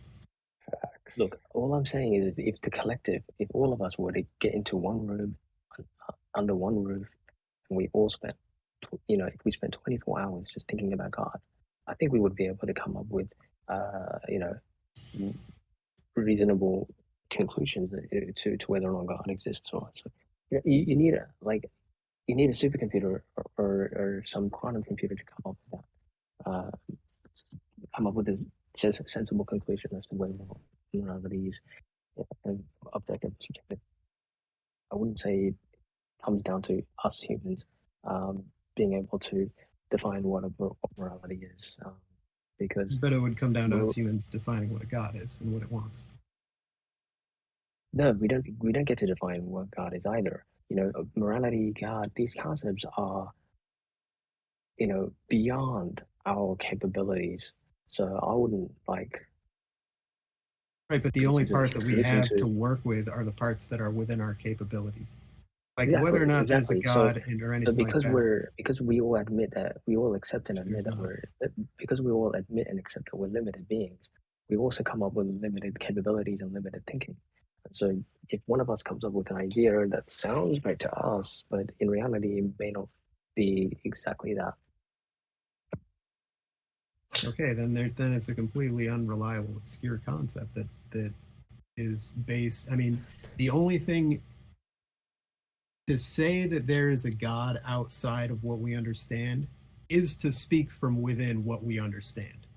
There's no way to get outside of what you understand to point to shit out there. Yeah, you do, because our understanding. Yeah, because we might think that. How are you going to get out of your own mind? We might perceive that, you know, God exists, right? But reality might be entirely different. There might be this other concept that we haven't even considered. That might be maybe, and all of that is your conjecture within your own mind. No, because we can't rely on our own perceptions to come to sensible conclusions. We can only rely on our. We have nothing else. We can only rely on our perceptions. We can only rely on our perceptions when we're dealing with things within our surrounding. But when we go beyond our surroundings, I think that's when things start to become complicated. You can't escape subjectivity. You are stuck in your own experience. There's no way for you to get outside of your own experience. Exactly. You mean he doesn't understand you the would agree subject-object that distinction? we're not talking about the distinction between objectivity and subjectivity. What we're talking about here is, you know, No, we're not. We're talking about us utilizing our limited thinking and gnosis to come to, these conclusions that seem profound, but when in reality they may not be because of the fact that we're limited. All of that still happens within your subjectivity. No, if you're bringing in subjectivity into this, all I'm saying is because we're limited, the conclusions that we come to may seem profound to us, but in reality, God could be looking down at us and laughing at us. It could be. Anything could be outside of what we understand. That's not a reason to take it seriously. No, that's not true. That's not true. Not anything. All I said was things that are beyond our perception. 100 billion light years out, the world could end at a glass sphere, and literally anything could be on the outside of that, and we would never know it. But see, the thing is, the way in which you sort of depict the universe is based on a human mind. Do you understand? Yes, that's exactly what I'm saying to you. The way that you depict God is based on a human mind. The way that you depict anything beyond a human mind is a human mind depicting it. There's no way for you to reference anything outside of a human mind in that way, in the way that you're trying to. And so if someone came up with an argument that sound profound to you that explained objective morality, would you hurriedly accept it, or would you? It would depend on the argument. Would you be convinced by it? It depends on what it is. Categorically, there's no way to say yes or no. It depends on the specific argument.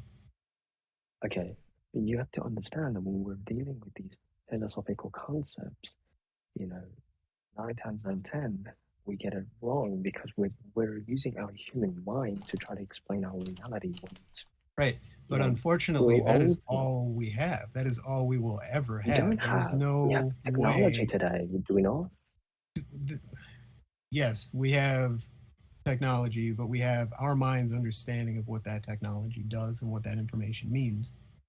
Okay, that's awesome. So you're saying that technology is merely an altered human being? Is that what you're trying to say? No. I'm saying that I'm saying that you're trying to posit that there is some God out there that we can't understand. That's just beyond our comprehension, right? And I'm saying that all of. Okay, what exactly are you saying? Then clarify. What I'm saying is these philosophical ideas and concepts that we are trying to sort of determine is beyond our scope. It's beyond our capabilities. And so, for example, morality, for instance, it's beyond our scope. We shouldn't even be considering morality. There's no real use case for our given experience. Morality is well within the scope of human experience. I don't think there's, well, maybe in Christianity or maybe in religion, you might find people that want to say that morality is divorced from human experience, but absolutely not. No, there's no morality in the stars. It's just a bunch of balls of fire floating around in a vacuum. There's no morality going on there. Morality has to do with human interaction, or with the interaction of living things. What I'm trying to say is that the stars exist, right? They exist above us. They're within our experience.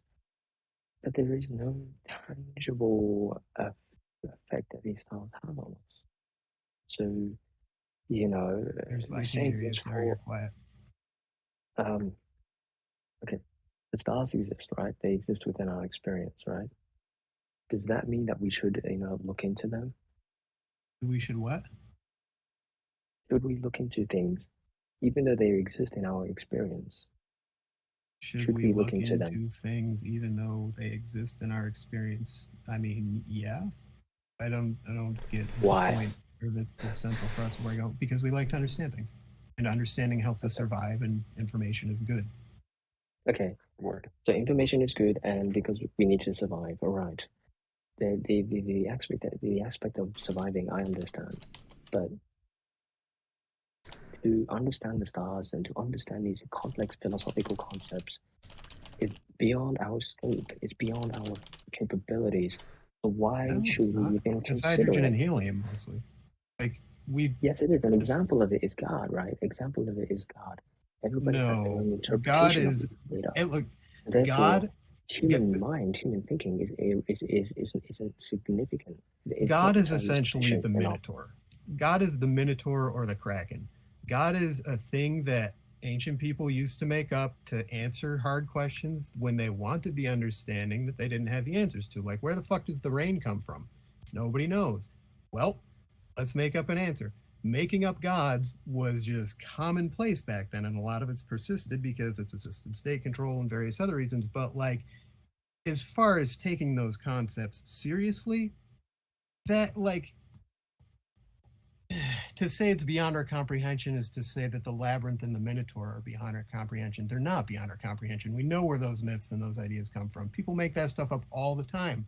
Used to for entertainment, still do in comic books, theater. It's like, people do that shit. People make shit up like that constantly.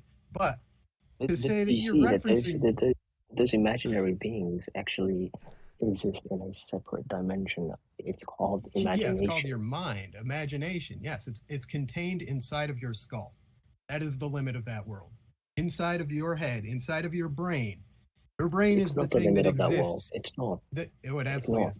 Your brain exists in physical reality. Imagination doesn't exist in your brain. Imagination doesn't exist in your brain. It's not neurons firing. No, it's none of those things. It's not a physical mechanism that results in imagination. It absolutely is. Do you know how we know it is? Because we can literally cut your imagination with a scalpel. We can perform brain surgery on you and get predictable outcomes that happen in the deepest, most personal parts of your subjectivity. There is nothing inside of you that is so personal that it can't be touched by brain surgery. Okay, so basically what you're referring to is you've severed the connection to that dimension of imagination. You haven't extracted it, prevented the person from No. It's not like the imagination is still in there trying to get out and we've just cut the bridge to the real world. Absolutely not.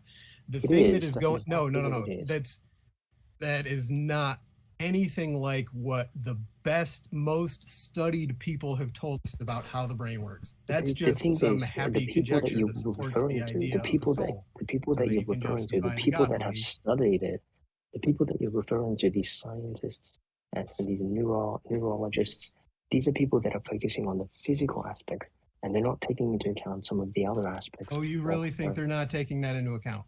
You think they're not sitting taking there? Into account philosophical aspects. They're not taking into account. Of course they are. Spiritual aspects. Of course they are. They live in academia where they deal with real philosophers.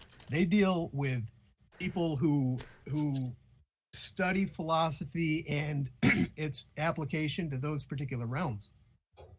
Like, no, they're not in a vacuum. They're not some idiot in a lab coat tinkering in the. You need them to be that so that you can hold on to your God belief. They are not. No, I'm not holding on to any type of belief. You're holding on to your belief of the soul and the that's what mental construct that if you actually look into the definition of a scientist, you will realize that a scientist is someone who is concerned with the study of the physical world. That's what a scientist is. You do realize that? Yes, they're concerned with the study of the physical world. They're also concerned with consciousness. No, they're not. They're not. They absolutely are. That's not science. Science is. You don't want that to be science, but we can just look that up. Google it right now. It's literally it's concerned. Google neurology. Google neurology. Like there's an entire field. You don't even know what science is. Even neurology, for instance, because it's tied with science. Neurology is a fun subject to study. Try it. I just told you what science is. It's the study of the physical world, and so therefore a neurologist will study the physical aspects of our brain. They won't actually listen to the philosophical aspects. And you have to agree with that. But anyways, objective morality isn't something that has it's not progressive. It is it's a frequency. It's up and down, depending on the situation. Well, look, it's either I listen to the 100 best schools on the planet or I listen to you. And if you would suggest that I listen to you over them, then you're not worth listening to. I am the best. Sorry. I am the best. Because I'm not a scientist. I look at the okay. Science only focuses on the physical world. There are other aspects to it. Anybody else, feel free. I'm all set. So that's all I have to say.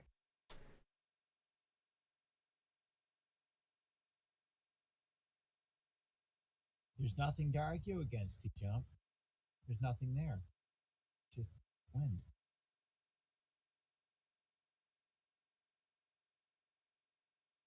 Someone said that if logic exists, logic does exist. It's just one of the many aspects. I don't think it's the aspect that we should all focus on. We all know what logic means.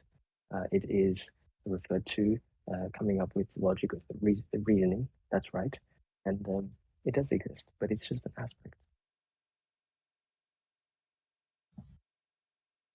Logic is concerned with reasoning conducted or assessed according to the strict principles of validity, right?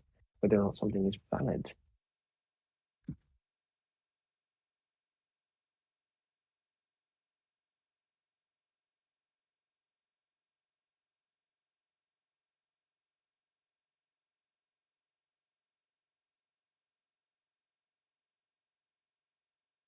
To be fair, as Abe, he doesn't need like to Google neuroscience. He's smart. He's too smart in philosophy to understand.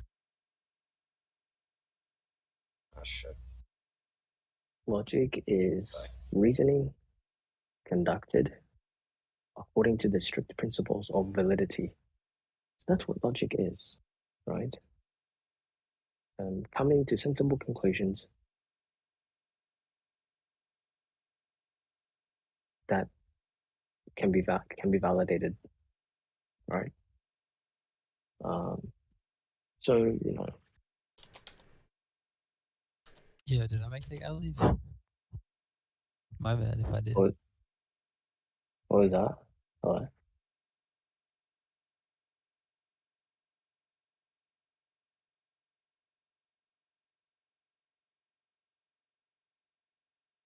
Yeah, I would have to agree that Zen won the debate. I think he was. Hey, what was the claim you were making about God being particles or something? What was that? Sorry. Oh, all I said was that morality. Someone said that. Oh, should we look into morality? Should we observe and come to sensible conclusions regarding morality? And I said that no, we shouldn't because it's beyond our scope. We shouldn't look into morality because it's beyond our scope. Yes, so if we happen to come to human sensible conclusions to morality, there are consequences to that. As teacher mentioned, if we come to a conclusion to morality, what do you think is going to happen to our existence? Everybody's going to want to meet their desires, and we know that's absolutely impossible. We can never cater for a society where everybody can meet their desires. It's absolutely impossible. It's retardedness. And so you have to really think about the impact that this kind of thinking has on our society. Wait, why is morality everybody meeting their desires? That's what objective morality is according to T-Jump. Oh, I thought you were like talking about there can be no objective morality. So I think that T-Jump is saying something like the objective standard is that the best of all possible worlds is just something like if nature was ordered in the perfect way to account for non-imposition or something. But then he has like this subjective standard of like, you know, I'm not moral because I eat cheeseburgers, but it's because I'm not in the best ordered world. I'm disordered or something. It's almost like a theist like kind of thing. Yeah, I get that. I totally get that, and I understand that. That isn't really, you know, a profound statement. That's just what we experience every day. We understand that we live in an immoral world. There are immoralities around us that surrounds us. We all understand that. It's not something profound. You know, that's just, you know, we all observe that. We all understand that. But to come to quote unquote sensible conclusion to morality being objective according to human culture, that's when things become dangerous, because the outcome that T-Jump is looking to sort of bring about is for everybody to meet their desires and for everybody, you know, to focus on themselves and to, you know, self-love and all of that nonsense. And the world is trying to bring in. Can I say something? I'm actually a completely subjective moral relativist. There is no such thing as objective in my point of views. Cool. Okay. Awesome. But yeah, just be very wary about what TJump's goal here is. He's clearly looking for us to continue to develop technology so that we all meet our desires, but we all know we can't meet all of our desires. And to meet all of our desires isn't actually something we want anyways. It seems like you're assuming his motive, but I don't know, just from my experience with TJump, it seemed like that he has this conception of a best possible world, and he's trying to like work out what would that mean for morality and moral intuitions, and I'm not sure, maybe he does have this other motives that you're suggesting, but from my experience it just seems like he was saying something like, look, if you just follow it to its logical conclusion, there is this, thing that seems like a better world, and thus if, we were to be moral, let's say objectively moral or morally perfect or something, then we would never impose on will or, this type of thing, but that we have to in this world or something. Do you think there's a contradiction there? There are two contradictions there actually. First of all, if we are to live in this world of pure morality, that world, according to TJump, is a world where people meet their desires, right? Everybody's meeting their desires, and we all understand that we can't meet all of our desires. So inevitably, the consequence to that is no existence. If you want to have pure morality, there is no existence. That's what pure morality is. Well, it seems that you're extrapolating from the current world to the objective world, and TJump can correct me if I'm misrepresenting him, but it just seems like everyone meeting their desires being his moral standard, while there may be some issues with it, it just seems like you can imagine a world where everybody meets their desires and there's no contradiction. So I'm not sure where the contradiction comes in at. I think he's even said something like, well, because if you it's don't... impossible to meet your desires. Even if you were to create a world, let's say we created a fantasy world, we placed in characters and we gave them instructions to go ahead and meet their desires. I am meeting my present desires right now. Right. Yeah, So Zen wanted to say something. Wait, one sec. I unbanned Zen for like 5 minutes because he paid me $2. So let's see if he can make a coherent argument this time. Oh, thank you for unbanning me, T-Dump. So, if there's a cutoff point, is everything before the cutoff point still a valid and sound argument? No, because I object to your definition of the word. When you say great bodily harm, enacting bodily harm, so that temporarily invalidates the soundness of the proposition. Temporarily means time-based, so that doesn't work. So you said in the debate because I'm saying it's a provisional claim. Temporal is the wrong word there, but you said in the debate you can establish the soundness of the propositions. Right. So that's why I asked. Is not valid. That's why I asked in the debate, if you cut off someone's arm, is that great bodily harm? You said yes. Are you taking that back? Yeah. No, I would agree. Okay, so great bodily harm is a coherent concept. Yeah, if you can define in the sense of the pregnancy, if you can define what great bodily harm is, then I'll accept that you didn't get T-dumped. But for now, physical pain, lots of physical pain. That's good enough. So if you agree that cutting your arm off, how are we grounding that? What physical pain? Whoa! This is just basic intuition here. If cutting someone's arm off causes great bodily harm, then shoving a bowling ball up your ass would also be great bodily harm, right? Right, about the same. Let's keep this on the topic of pregnancy, because I think again. So a baby weighs up to about 10 pounds, right? Babies weigh. During the T-dumping, I said this. The most painful part of the pregnancy is the actual delivery. Yes. So wouldn't you say that abortion would be justified all the way up to term? No, not necessarily, because the most painful part doesn't necessarily mean that the cumulative amount of pain would qualify. So you said a great amount of pain. Yes, doesn't mean any pain. So, as I said, most experts say it's like after the first or second trimester, depending upon, as I said in the debate, most people like in the first or second trimester. Wait, stop, I'm gonna mute you. Most people most of the experts say that it ends in the first or second trimesters when it stops being justifiable, as I said in the debate. The tea dumping? Is that what you're talking about? The debate? The tea dumping? Where I wrecked you and showed you didn't know basic logic.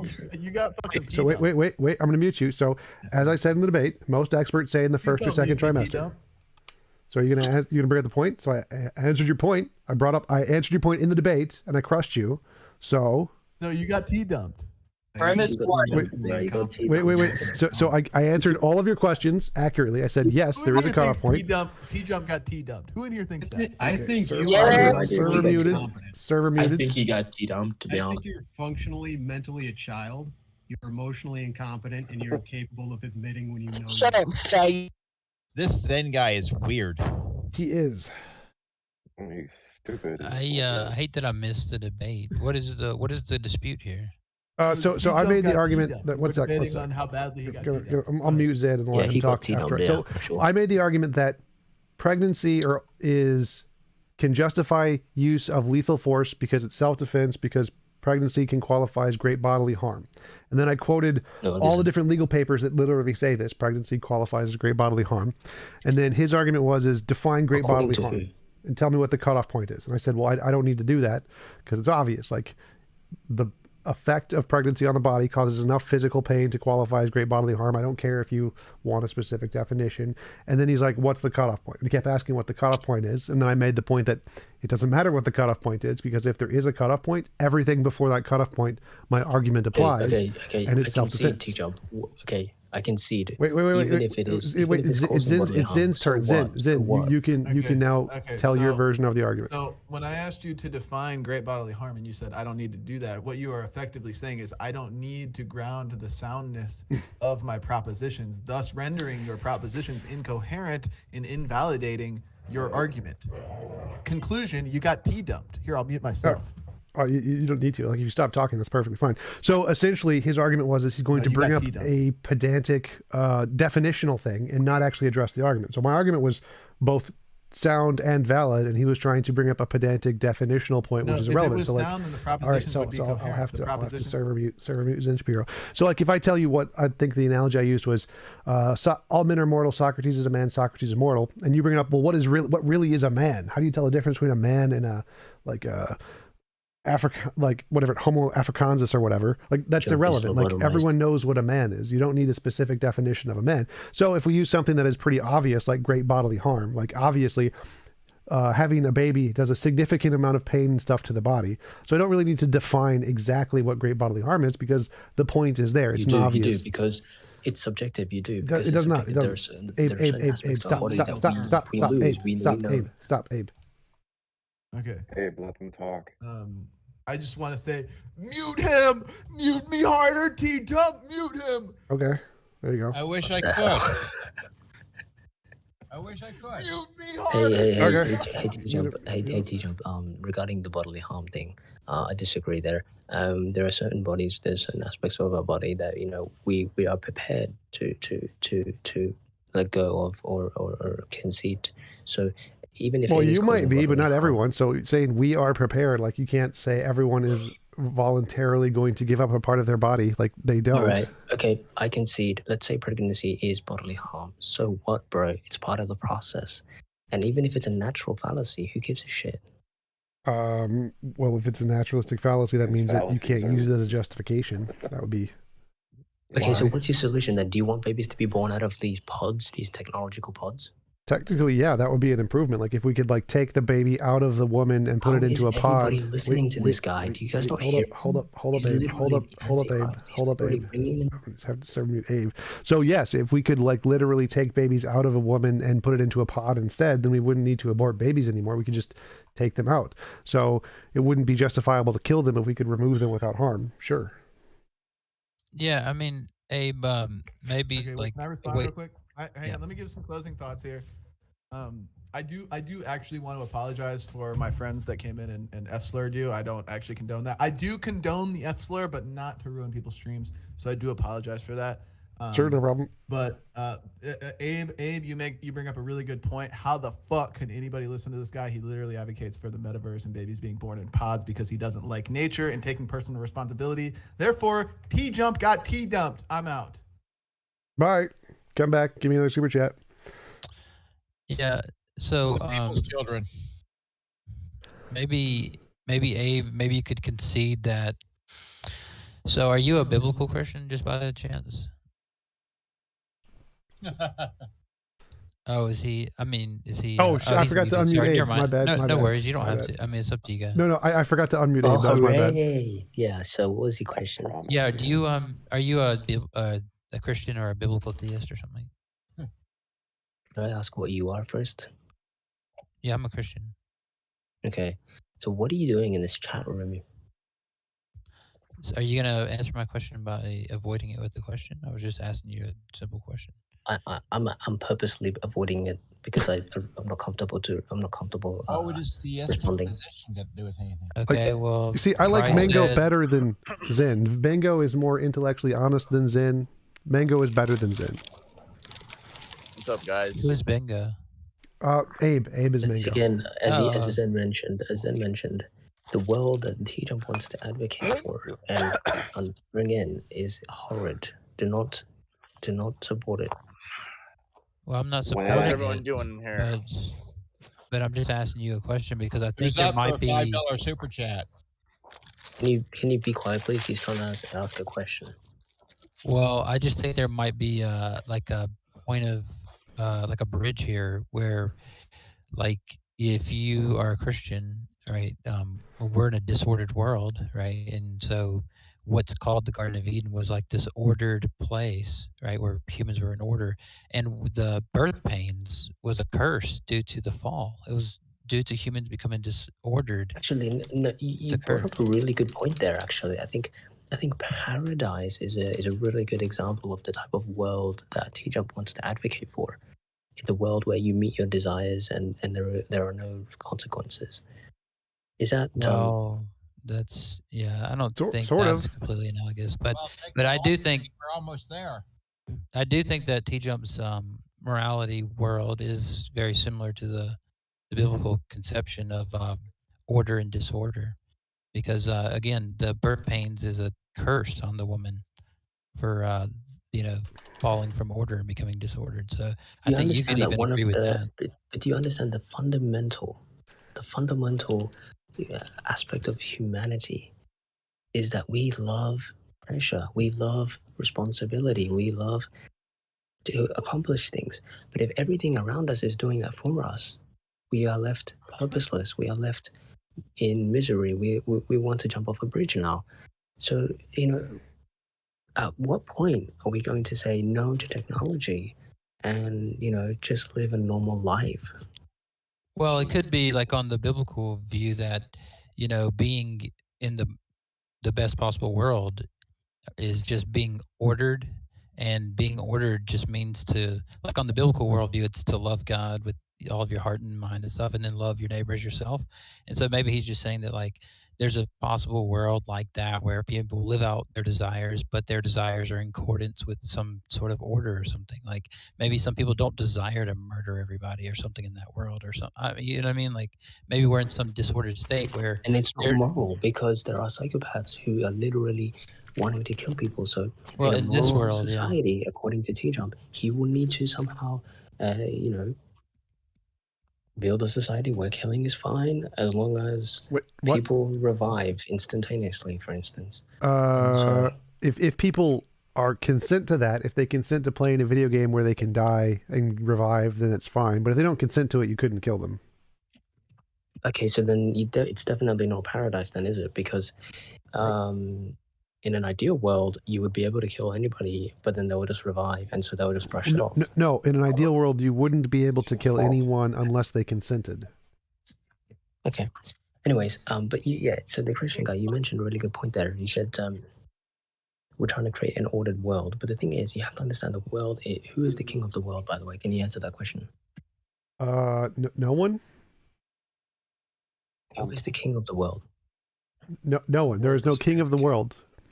No, according to the New Testament and according to the Christian religion, who is the king of the world?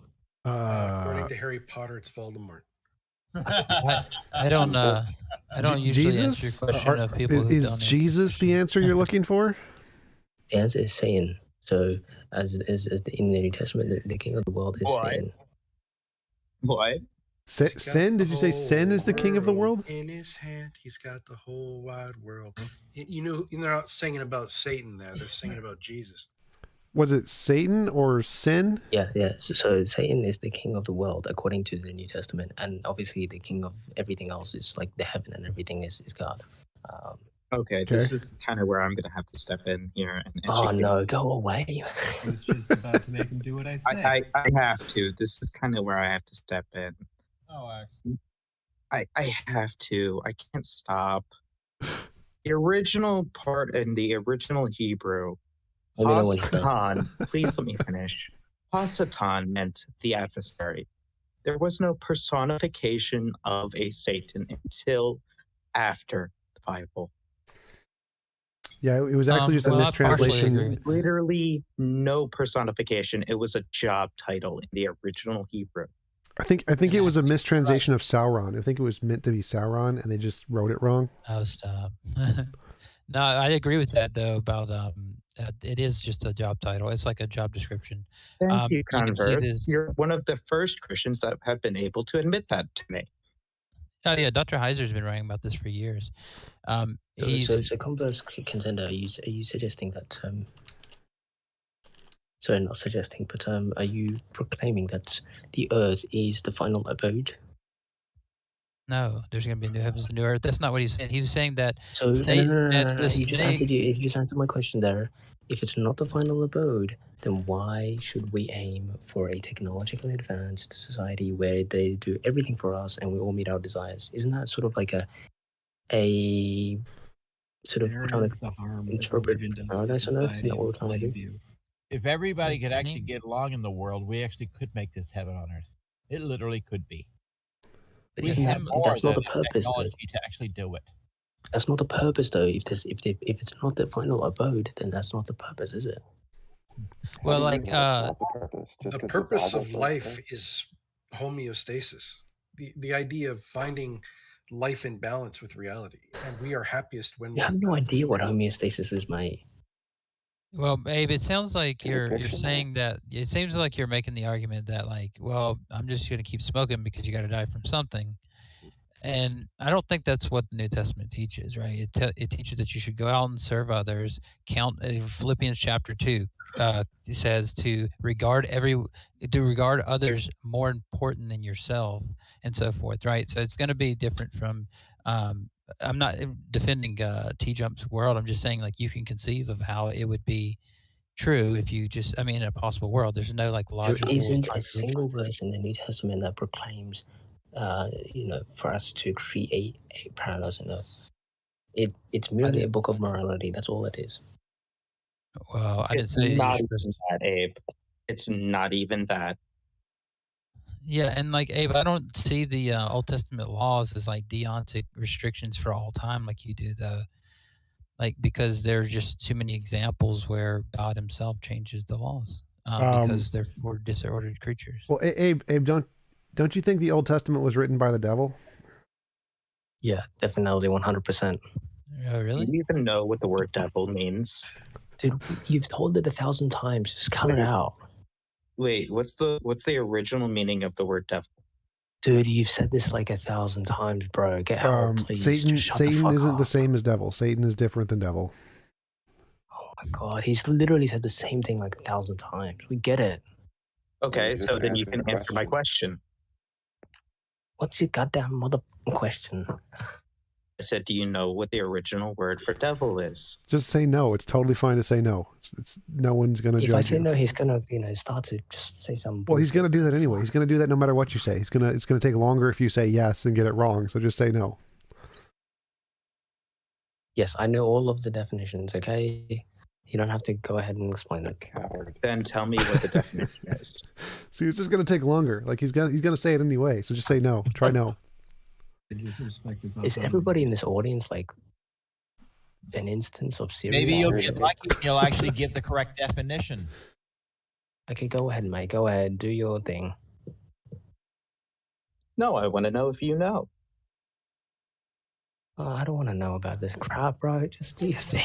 But it's important. If you believe that something is written by the devil and you don't know what the original meaning of the word devil is, it's kind of... All I need to know is he wrote the Old Testament. That's all I need to know. Wait, do you accept the New Testament? Yes, that's obviously like, if you think about it, it's like... Wait. Then what does it mean? Version. Then what does the New Testament mean when it says that all Scripture is God-breathed, theanostos? What was that? Sorry, could you repeat that? Yeah, you said the devil wrote the Old Testament. What does it mean when the New Testament writer said all Scripture is God-breathed, theanostos is the word? That's a contradictory statement. I don't Well, it agree is with that. contradictory on your view because you think the devil wrote. No, because if you look at one of the main tenets of the New Testament is that woe to the Pharisees, woe to those who follow text. So I don't know what you're talking about. Well, they thought, yeah. Well, that's because they misused the text, right? They try to use them as. So are you not misusing it right now? How? By saying that the Old Testament is of God when it's not. No, I just quoted a scripture to you. You can accept it or reject it. No, you quoted garbage. That's what you quoted. One of the main so you tenets. think the New Testament is garbage? Okay, it's fine. No, what I'm trying to say is because it's gone through evolution, it's bound to have statements and verses in there that are man-made and not God-made.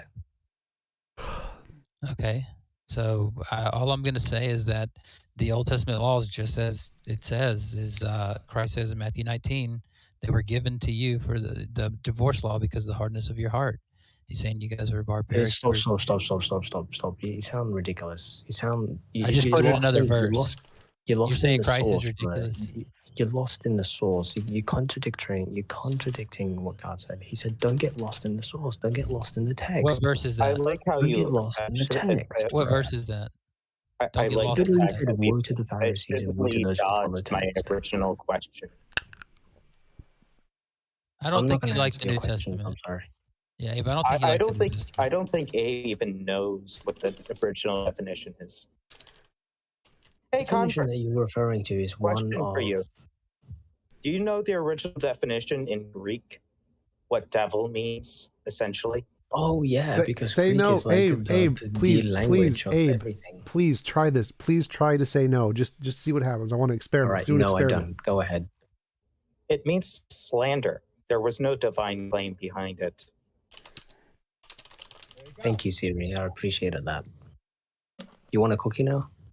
Yes, I do want a cookie, please. I would appreciate that. Raisin oatmeal would be my favorite. If you get a cookie from me, it's going to be at least 100 milligram. Funny. Sometimes I wonder if I'm talking to human beings or if I'm talking to like Siri or some Google search engine. The point Seriously. is you deified an action. You can't deify an action. Actually, I'm not so sure about that. Like that, you can do the same thing. Like Romans did the same thing. Like Echo, the goddess Echo. I mean, you're right. You can deify an action, but like... Well, you just contradicted yourself, mate. Just sit down, please. Echoes are a thing.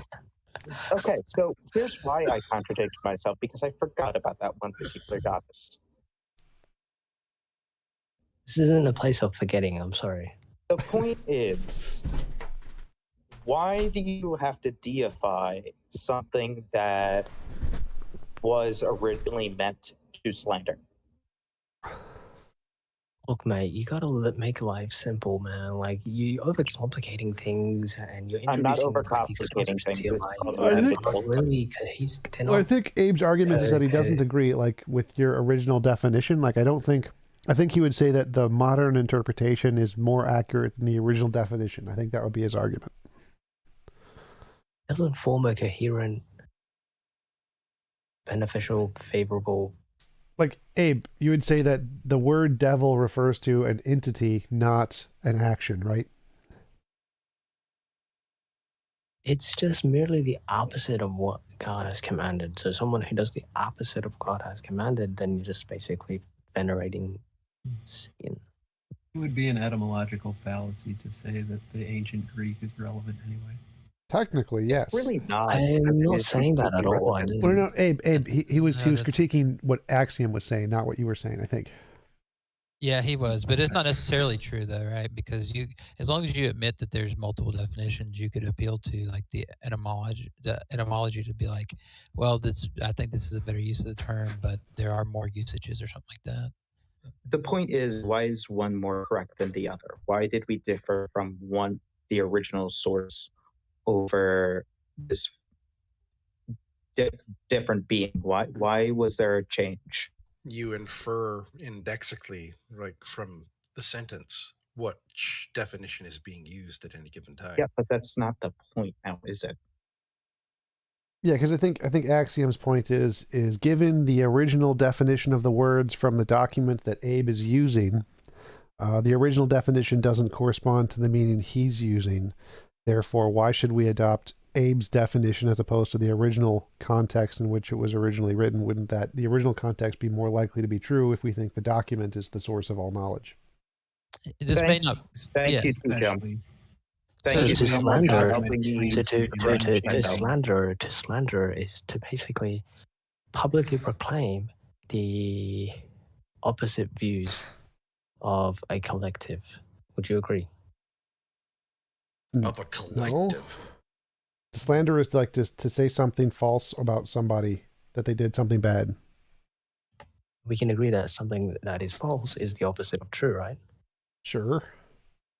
And so if God's word is true, then the opposite of that would be false, right? I guess so. So if you want to be pedantic, is basically just somebody who has the complete opposite views. But again, you're still personifying something. Yeah, I don't think there's no, actually. All I've done is simplified it for you, for your little brain in your head. That's all I've done. So there may not be an actual dispute here because I think that they're not mutually exclusive. So, for example, if you look at some verses, why would they be?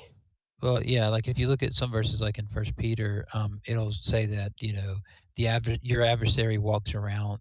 Your adversary, the devil, walks around like a roaring lion. So it's using a fictive entity as well as the term the adversary beforehand. So it's like your adversary, the devil, walks around like a roaring lion. So it's using like what that verse actually means is like one of those social justice warriors that we see protesting and looting. That's what that means. No, I don't think it's true. First of all, like if you read Tom Holland's book, for example, a lot of atheists will like you should probably read it. A lot of atheists don't like I shouldn't say a lot, but like I've seen quite a few that don't like it because he's an atheist and he derived from history, the context, and the Bible progression that he thinks that, and he tries to show in his book Dominion that social justice actually comes not exclusively, but most forcefully from Christian ethics, because their whole point was about care for the weak, care for the impoverished. They were like, no, that's not true at all. One sec. Abe, hold up. From the fact that society has become so advanced. Abe, I'm going to mute you. So, Converse, I actually had a really interesting question about that because I had a conversation with a progressive Christian recently, and one of the questions I thought of was, do you think it's weird that the people who are the most open to progressive ideas seem to be the atheists, and the people who are least open to it are Christians, if what you just said is right, that progressive ideas come from Christianity? Yeah, so Tom Holland, what he argued, I think he makes a great point on this, is he says that he wrote a book about how barbaric or whatever Muslims, the Muslim culture was when he went over there, and he's like a Roman or a classicist, and he said that somebody stood up in the audience. I'm getting to your question, but he said somebody stood up in the audience as a Muslim and said, "You would never do this with your own views, being an atheist." And he said, "Okay, I will do that." So he went back and tried to challenge his views, whatever. He says that he realized that everybody has these myths, and he said my myth was that the Enlightenment gave us these more progressive morals and so forth. He said, but whenever I looked back and actually done all the research, and he documents all the sources in his book, he said the Enlightenment didn't give us these things. It was he points out of all the instances of Christians doing, not that they did it exclusively, but that they brought about these ideas and so forth.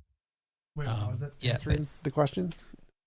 Well, because he said that he thought that atheists were being, like it's because of the Enlightenment getting away from religion that we were taking these progressive. If you just mean like today as a phenomenon, it just seems that like it's intuitive from what he calls the Christian culture that we're raised in, and that Christians, the reason why a lot of them take the more conservative right-wing view is because they've been kind of conditioned by the traditions of the Western Christian tradition. Isn't everybody conditioned? That's a stupid argument. Well, it seems like the not that they're conditioned by the Western tradition, but that literally a lot of things in the Bible say bad things about the LGBT community, and so it seems that people who adhere to that ideology are more likely to not be accepting than people who don't adhere to that ideology. Also, don't forget about the thought crimes. Yes. You do realize that particular group of people, they have been rejected and accepted throughout history. So I'm not sure what you guys are referring to. Well, keep in mind, like Christ said, that what you did to the least of these, you've also done to me, right? Nothing to do with Christ, bro. People have accepted the LGBT group in the past, time and time again. They've accepted them, they've rejected them, then they've accepted them, then they rejected them. The first will be last, and the last shall be first. If you look through consistently, you're going to find all these. Bro. I'm brainwashed. You haven't quoted scripture. You just keep saying what you feel is true. Why are you quoting scripture when literally God said, stop quoting the scripture? It just sounds like you're saying, I feel this. I feel this is true. He literally said, woe to the Pharisees. The irony what are you talking about? The irony of God said stop quoting scripture, so stop quoting scripture. Like, yeah, it's really ironic. But not only that, think about what he just said. Christ went to the Pharisees who were taking the law and heaping burdens on the average people. And what are you doing to me right now? And guess what he said? He said, "Woe to you who are, heaping these burdens on these poor people, Pharisees." That's what you're quoting to prove your point. Look what you're doing right now to me. Every single response you gave me, you ran away to the scripture for shelter. Dude, we're debating the Bible, right? That's not how God operates. God isn't the Bible, you idiot. Okay, well, you never said whether you were a Christian or not. You just said that you accept the New Testament as being my God, these religious fanatics. The Bible is not God. You do realize that. Okay, so you just don't accept the New Testament as your standard. Are you okay, bro? Are you okay? God is not the Bible. He's not a book, bro. Okay, did I say God was a book? That sounds like a straw man. Keep running to it for shelter. Because you said that you accepted it as a standard. You keep running to it for shelter. I think you should run to an article about projection for shelter. Yeah, for sure. Sure. For shelter, what? I mean, like every interaction I've had with Converse, Converse didn't quote biblical scripture to me. Right, Converse? That wouldn't make sense. What I'm doing is an internal worldview critique. So if you say that the New Testament is your standard, I use it against you. If you say you don't accept it, then I just go, what about on your secular worldview, blah, blah, blah. So yeah, the axiom is exactly why right. Why would you assume that I would have a secular worldview, or I would have this worldview, or I would have that worldview? I just asked you, do you believe that you said you rejected that God is a book? Do you believe that God is a book? No, that's a straw man. You said you accept the New Do Testament. you believe that God is a book? Well, the Bible's not a book, first of all. It's a library. The Bible's not a book. What? No, it's a library. It's a library. Okay. Let's say this. It's a bunch of collection of 66 or more Bible, books. not a book. It's a collection of literature. It's got poems. Okay, let's say Jesus left no scripture at all. How would you conduct your life today? Humanism. What was the question? How would you go about living your life if the scriptures never existed? Humanism. Just as our ancient ancestors did. They figured out how the family worked. They figured out how the tribe worked. And that ethos of reciprocity is so ingrained in us that we actually feel pain seeing other people in pain. We have circuitry in our brains that make us feel this. So how is it possible that you don't know where morals come from? They've been around a lot longer than your God. Owned. I don't agree with him entirely, but you have to understand. Wait, he was talking to you, I thought. You're the one that asked the question. God is not a scripture. I was God talking is not a scripture, He was bro. talking to you, Abe. Were you talking to me? It's way to self-own. Aren't you the one who asked the question that he answered? No, that was the other guy, the Christian guy. What? I'm the one who asked. Do you believe? I'm the one who asked, where do you get your morals from if the Bible didn't exist? Oh, okay. So where do I get my morals from? I didn't ask you that. You asked that out of the room, and the guy answered you, and you said I got owned. No, I didn't say that. I said, You're not tracking. No, I am tracking. I'm listening attentively. I don't know why you. I was being calm and like relaxed with it. I don't know why you had to turn it into this type of debate. What was that? Sorry. I said I was being relaxed and like just asking you general questions. I don't know why you had to turn it into some type of adversarial thing. Yeah. So basically, you keep referencing to the New Testament. So just say you don't accept it as a standard, and I won't. I don't accept it as a standard. What? What does that mean? Do you think that you just intuit all your morals, or do you think that there might be some of your morals that How you are you look saying toward that I don't Scripture accept for? it as a standard? What do you mean? Do you think that I don't accept it as the norm or as a model in comparative evaluations? Do you look at Christ as the standard for human morality? Find standard, first of all. Are you referring to the principles of conduct? I'm referring to when you say you should have done something, you're pointing toward a standard by which you should have done. You're saying, you can improve, you doing this action is an improvement, is saying an improvement toward some standard. So I'm asking you, what is that standard if not Christ for you? You first must define what standard is. Are you referring to standard If as... I ask Jump, what's your principles standard? of He's gonna conduct? say the best possible world is my standard. And then I say, well, in this world, what blah blah blah. He's gonna say, well, in this world's not the best possible world, so I'm gonna choose option B or whatever.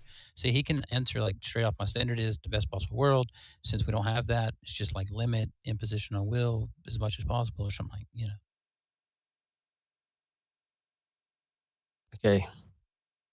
The humanist is going to say human, reciprocity or whatever. Like Well-being. Yeah, like it doesn't. I'm not sure why it's a big question. Do you not intuitively agree that when a text or a scripture imposes your will, does that not have a negative effect on your experience? What? Why don't you answer questions? I think because he's in a position where he thinks that God exists, and he also thinks that morality is an obscure concept, and he can't square those two things. Well, I mean, he now also in a corner where thinks No. that He mentioned that he lives by the scripture, right? And so my question to him is, Actually, why I didn't mention that. Well, okay. Well, do you live by the scripture? How come you don't answer questions? Because it'll answer my questions. Well, no, I started by asking you a question. Are you a Christian? And you said, I mean, sorry, it'll I'll answer your that. questions. I think that's a fair question, Mango. Are you a Christian? I don't feel comfortable answering that. Christ said, Christ said, if you won't proclaim me before man, I won't proclaim you before my Father. Like, because he But believes I just in said that I don't accept any scripture as standard. Like, give him 2 more chances. He believes in the New Testament, but he thinks the Old Testament is written by the devil. I don't know if it's like Beetlejuice, T-Jump. You have to do it 3 times in order for it to act. Yeah, so I don't know if he technically... and then you respond, mate. Yeah, I don't know if he'd technically be counted as a Christian, because if he doesn't believe in the Old Testament, he doesn't believe in Yahweh, but he does believe in Jesus. So Well, no, he rejects the New Testament verses as well that I brought up. Well, he rejects them as like literal. They're not in alignment. They're man-made. So like what do you accept, Mango? What is in alignment? Simplicity. The Quran. Simplicity. Of what? That's what I accept. And God wants us to live a simple life. He doesn't want us to be, think about things like morality and all this nonsense, because it interferes with your experience. No, thinking about morality keeps us out of trouble. keeps us behaving. No, it doesn't. It interferes with our experience. But if you live a simple life, you wouldn't have such troubles. Wait, Didn't you just finish saying that people needed to suffer? No, I didn't. Yeah, he counteracts himself again. What I said is, the suffering will come, but because you're living a simple life, you're able to overcome them. Wait, what is the claim about morality that you don't need it because it interrupts your daily existence or something? No, I didn't say that. I said for us to ponder and to carefully consider morality as the way in which we are currently doing is not only time-consuming and a waste of time, but it's also something that, you know, interferes with the experiences that we could otherwise be having at the moment. Okay, what about just somebody saying, like, forget the Bible and stuff. My simple experience is like I should just, when I'm in the store and I want something, just take it. I don't see why I should sit here and contemplate about why stealing is wrong or something. I mean, that is more simple. That's not simple at all. You're overthinking it. So you haven't given me anything there. All you've Just done give is... me the defeater. No, you haven't given me a defeater. What you've done is... I said give me a defeater for the position I just laid out. The thing is, you said, I'm going into a store and I'm going to steal. Well, no, there's just something That's in not there living that a I simple want. life. That's I'll not just take simple it with life. me. That's not simple living. It's Simple very living. simple. Simple living. Let me define what simple living is to you. For you, simple living is taking responsibility for yourself. That's simple living. Yeah, taking responsibility when I'm hungry is taking something and eating it. I don't want to have to bear all these, complex questions about morality to just take a candy bar from a store. Oh God, are we going to get into to Mango saying You know that? exactly what I'm referring to. Wait. This is not what I'm referring to at all. This is not what I'm referring to at all. You're misinterpreting everything I've said. I'm asking for clarification because I don't think this view actually works. Yeah, I'm not sure you thought it through. Oh, his view definitely doesn't work. Like his view is ridiculous. If you live a simple life, you're not going to be going into a store and stealing. That's not living a simple life. I don't know what you mean by simple then. It's just a declarative statement with like... It means taking responsibility for your own life. Yeah, if I'm hungry, it'd be taking responsibility to grab a candy bar or something. No, that's a contradictory statement. Because you're not taking responsibility for yourself. You're going out and committing crime. Yeah, but what is crime? Like that sounds like a moral type thing, and I don't need to. It's not moral. It's just the laws on which people governed by. Well, what if I live in, under Sharia law or something? Should I just follow those laws without questioning because it's more simple? Well, I mean, because humans aren't living a simple life today, it's kind of impossible to really live a simple life because there are so many complications in life now. So yes, you would have to. You would have to if you wanted to continue to live. You would have to under the circumstances because we know how those types of people react. If you don't, are you talking about like full-on primitivism, like people just? No. I'm not talking about primitivism at all. All I'm saying is living a simple life, and there are certain trends in modern society that we see today. Things like living, eating a healthier diet. Things like. Not having so many furniture, not having so many possessions and so many belongings, and living a simple existence. Minimalism and all of those things. Those trends exist because people are finally starting to realize that living a simpler life is more fulfilling than, having all these possessions and sitting on a big couch like TjumpsChair. So, but being alive in the first place is also good, and technology makes that happen for a lot of people. Technology sucks your soul out of you, man. That's what it does. It takes the life out of you. So just realize that I believe it was TJump that was debating Hake or somebody, or it might have been the other guy that was debating Hake. I think it was TJump that actually asked him mid-debate. Get to your point. He's like, he actually asked him mid-debate, if Jesus told you this was wrong, would you accept it or no? Yep. And he said, it wouldn't matter. Why? Because he is stuck on his Western tradition. That's why. It's not about a standard outside of his own wants and views. He wants to stick to what he feels comfortable with, which has always been traditional, what he was raised with kind of thing, even at the point of getting rid of his religion. What does that have to do with our conversation? The example that you gave, the so-called defeater of stealing something, the reason why you're doing that is because you're listening to your thoughts, and we know what happens when you do that. You're listening to Satan. So there you go.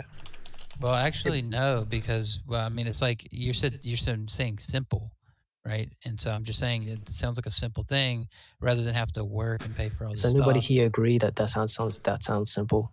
Does anybody here agree that sounds simple? Because it's not. You have to come up with a plan. You have to, Junior, it is quite simple, actually. It's simple.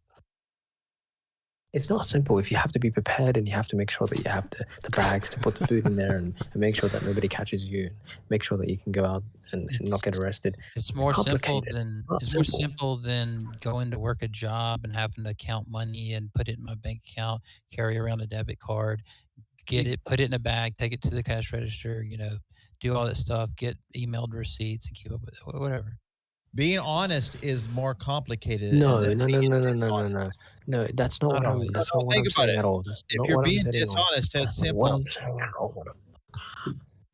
That's not what I'm saying at all. It's always a simple route. That's why good people are always the honest ones, the ones that will pay for their products.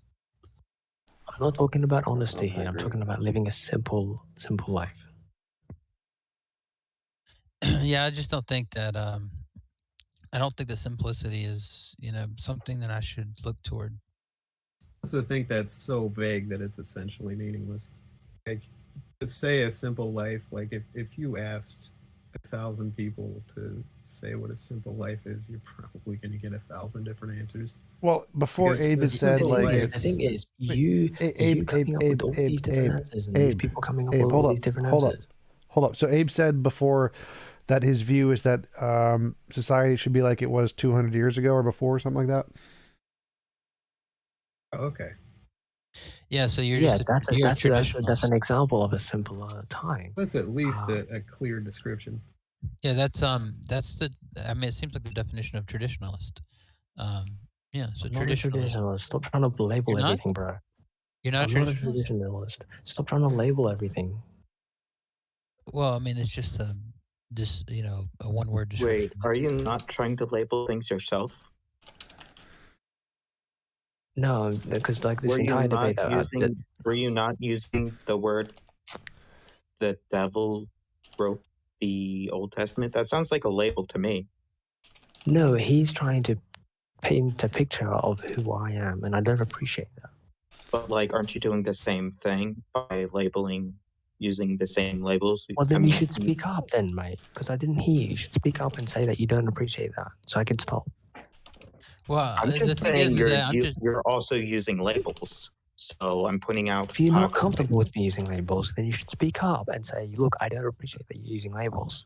Listen, you might be right. The only thing is that I'm trying to find out, is it consistent? There's nothing to find out. It's already here. What is so great about 200 years? Imagine an atheist saying to you going, there's no God. See, it's already here. You see, that's just a claim, right? No, when I say that, what does that do? It means to stop overthinking this. Oh my God. You didn't like that, did you? This is what happens when you overcomplicate life, is everybody begins to overthink. Stop overthinking it. Yeah, but imagine this an atheist would say telling you... Excuse me. This atheist says the phrase, there's no evidence of a God. I'll never say there is no God. I say there is no evidence of a God. Yeah, so I'm just using his logic against him. So just imagine an atheist saying, look, dude, you keep doing all this thing about where I need to find God and do all this stuff. It's just live a simple life. I don't need to worry about God. Say what? Live a simple life. That's good. That's what God wants us to do. He doesn't want us to be worrying about him. Why do we worry about an almighty thing? That's weird. Oh, so you're not against Satan? No, stop. You want us to worry about an almighty, omniscient being? Does that not sound retarded to you? What the I feel like you're just kind of wandering in the dark, making vague jabs at a Oh, No, you guys have no idea. He just said to Like worry you need to about- hear he Abe literally talk just about. said Wait, worry Abe, about Abe, an ominous being. Mango. So you guys haven't heard Mango talk about how it's all technology is bad and creates more problems than it solves. And No, sorry, T-Jump, please stop. I wanna like ask him this question. You said that you need to worry about an all-powerful being. Are you okay, bro? No, I didn't. I Literally said that. specifically said, imagine an atheist using your same argument against you. Why would we need to worry about whether a God exists or not? Why don't we just live our lives without the God? Bro, this guy literally said, worry about God. Why is that funny? You just said How I are you shouldn't gonna have to worry worry about- about morality and stuff. Just live my life simply. I like the vast majority. You of the planet believe thinks that way. How that can you pretend morality you're comes from surprised God, when you right? hear it? Bro, I'm You just believe in taking what morality you comes say and using it against you, basically. No, you haven't used nothing against me. You said morality comes from God, and therefore you need to worry about morality, which in that case you would be worrying about God. That's nonsense, bro. I didn't Why say would you worry about something that's omnipresent? It's so dumb. I didn't say that. I said you You can literally imagine said an that. atheist using your same logic against you. Do you even know what logic is? Logic is the reasoning conducted or assessed according to the strict principles of validity. So nothing you said. Why should that doesn't is in sound accordance. simple? Why should I care about logic? That doesn't sound simple. Yeah, what's more I simple? just want to live a Abe, simple traditional life. You know all of the things, and we all must listen to your definitions. Is that the simple path? Abe knows everything, and we don't know shit. No, I never said that. We all know it. It's just that certain groups of people are just, they're in their thoughts all day, like T-Jump, and they aren't able to really be present and experience life. Are you sure Says about you. that? Hey, T-Jump, quick question. Sure, go for it. Do you enjoy life? Over the past 6 months, I'd say yes. Before that, I'd say no. So every now and again you have your downs, but I get Well, I get what for you're the saying. first 30 years So, or so was like a down, but yeah. I can get that. So Abe, you just got Black Swan. How do you feel? You know what? I'm not going to answer your question, but I will ask a question to T-Jump. Hey, T-Jump. How is your relationship with your father? Wait, are you Jesse Lee Peterson? We don't talk much. I just realized What about your mother? What about your mother? We don't talk much. Do you ever visit them at all? Nope. Is there any sort of particular reason if you're comfortable to share? Because I never enjoyed speaking to human beings in my life. So for the first 30 years, I never spoke to anyone. Is there a reason why you didn't speak to anyone? Major depression, social anxiety, high function autism. And so you're blaming it on your autism, or are you blaming it on the sort of your upbringing? The autism. So I think that's because completely redundant, Abe. the I'm chemicals, getting somewhere. Just please calm yourself. I'm getting somewhere. the chemicals so is it in my because of your brain. upbringing or Insult people to biological make a point. mechanisms? So the Is it your chemicals. biological mechanisms? Wait, question, very important question that you should address. Dude, you're Why do you have cutting. to Dude, stop it. Why do you have to insult somebody to make a point? Dude, you're cutting the interview, man. I'm trying to interview T-Jump here. Please. Why do you have to insult somebody to Please make a don't point? interrupt. I'm trying to interview T-Jump here. Don't interrupt. I'm trying to ask a very important question. Why are Wait, you dodging? Axiom, hang on one second. I think it's almost clear to me now that he's doing the Jesse Lee Peterson thing where it's like, well, you closer to your mother because mother ruined a young man's life. And how are you with your father? If you were with your father, you'd be more of a man. You'd be more right. You'd be better. That's not what I'm doing at all. What the hell? Who is this guy? What are you Then talking why about? did you ask about his relationship with his mother and father? Because I'm a psychologist. And I study That's funny. Now he's a psychologist. And we know Maybe what school did you go to? Wait, where did you go to school? Where did you go to school? I was fortunate enough to attend Harvard. Harvard. You gotta get some humor. Okay. at least. Who was your psychologist from Harvard. Who was your professor? I had multiple professors during my time at Harvard. You can name any of them. What's their names? Just give me a name of one. Name the professors. Give me 3 names. That's all I ask. His answer. You remember Ron Burgundy, where he was like, Richards, or Richards? Actually, he would be proudly in possession of papers he'd be able Guys, to we're giving show. him time to Google. We can't give him time to Google. Give me 3 names of your professors that you went to. Come on, I would be happy to. The issue is I suffer from short-term memory. Google foo. Come on, you can do it. If you suffer from short-term memory, how are you suffering? You would never pass those courses with that. I'll compromise. Give me 1. I'm almost 50, and I can tell you that. There was one person, their name was Shri. Who? Shri Nangatha. Shri? Yeah, he's Googling. He's Yeah, Googling. he is Let's Googling. see what he's done. Shri Nangatha. Okay. Sri I'm trying to look Lanka. through all of the professors of psychology at Harvard. What the hell are you guys Wait, doing? wait. What year did you graduate? Graduate. He didn't say graduated. 2019. Okay, there we go, easy. 2019. How old are you? 20. Oh, Jesus. Graduated Harvard So did you study? at 20 years old, or in 2019. That means he would have graduated when he was 17. Yeah, right. My favorite thing is when you ask somebody what their name is or how old they are, they go, I have a 200 IQ, so I'm not too sure what you're talking about. 200 IQ. Closer to 12. Wow. My professors are average. You guys aren't going to know Sean You guys are Carroll. interrupting this interview that I'm having with TJumps. Please stop interrupting this interview that I'm having with TJumps. My professor was Einstein. I graduated in TJump, 1900. you mentioned that you're not in a close relationship with your parents. Is that correct? What? Abe.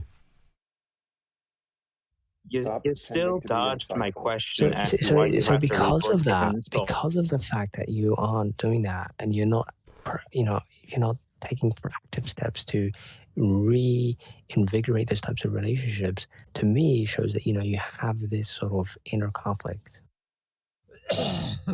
Okay. That I don't like social relationships. Sure, I don't like social No, relationships. but you said that now you have overcome those biological mechanisms that were holding you back. Yes. Why haven't you reinvigorated those relationships? Because I still in don't your like life social relationships. that society deems important. Because I don't like social relationships. Wait, Abe, I can Maybe partially. TJump just doesn't want to talk to his parents. I mean, Can he Abe, just wait? Can he just get to the point? I mean, what's your point, bro? I already did. I said that because of the fact that he's according to TJumps, he has overcome these biological mechanisms that were originally holding him back from having social relationships. He's proclaimed, he's mentioned that he's been able to overcome those. So I'm asking him, why hasn't he reinvigorated those relationships that society deems important? And he says he doesn't like because he social doesn't want to, relationships. and So you if haven't it's really something- overcome You're the any of those. psychologist. So you haven't overcome any of those biological obstacles, then, have you? Those aren't the same thing. TJump, don't answer that. I got this real quick. Hey, You Abe. contradicted yourself. You said Hey, that you've Abe. overcome them, but you haven't really. Hey, Abe. Oh. Maybe TJump is his own individual and can make cognitive decisions for himself. Whether he's a determinist or not, it doesn't matter. Maybe he doesn't want to. Maybe he's perfectly happy just how he is right this second. Why does Would it be matter? even happier if he was able to reinvigorate parental relationships. yeah, Abe, I don't. Determining what will make him happy. Wait, Who wait is- 1 second. who- Abe, who would be better to diagnose? According to TJump psychology, happiness according to a other than- psychology study, the people that have a closer relationship with their parents or guardians Abe, live can a I tell more you something successful secret? life. Can I tell you something secret? A pretend psychologist wannabe kid that's 20 years old says he graduated Harvard at 17 with no papers to prove it. That would be all over the news. I said at 20 in 2019 at 20 I graduated. Either way, that would make the papers. Hey, God He's 420, also let an AI Converse scientist. Don't forget. Give it let Converse Contender go, because I think he wanted to ask a question. Well, yeah, I mean, Abe's. Yeah, I mean, we all know Abe's professor, Isaac Newton. But so, Abe, I actually don't. Oh, Shreed. I thought you said. No, I'm just kidding. But I don't necessarily disagree with you that it is someone's name. You know, that's really inappropriate. I don't necessarily disagree with you that it's probably good to work on your social relationships. I'm wondering why you haven't. Studies been conducted. Hold on a second, Abe. If you have a closer relationship with your parental guardians, you will live a more successful life. So I'm asking TJM, why hasn't he done that? Because honestly, if he did do that, he wouldn't even be on Discord. He would be a multimillionaire. I'm wondering why you haven't you reinvigorated your relationship with Jesus? Yeah, like if you had a relationship with Jesus, you'd be more happy. Character, and he doesn't exist in reality. What do you mean? Do you think you've overcome? Do you think you've overcome the spiritual gifts of Christ? Also, you have to remember we're all children of God, correct?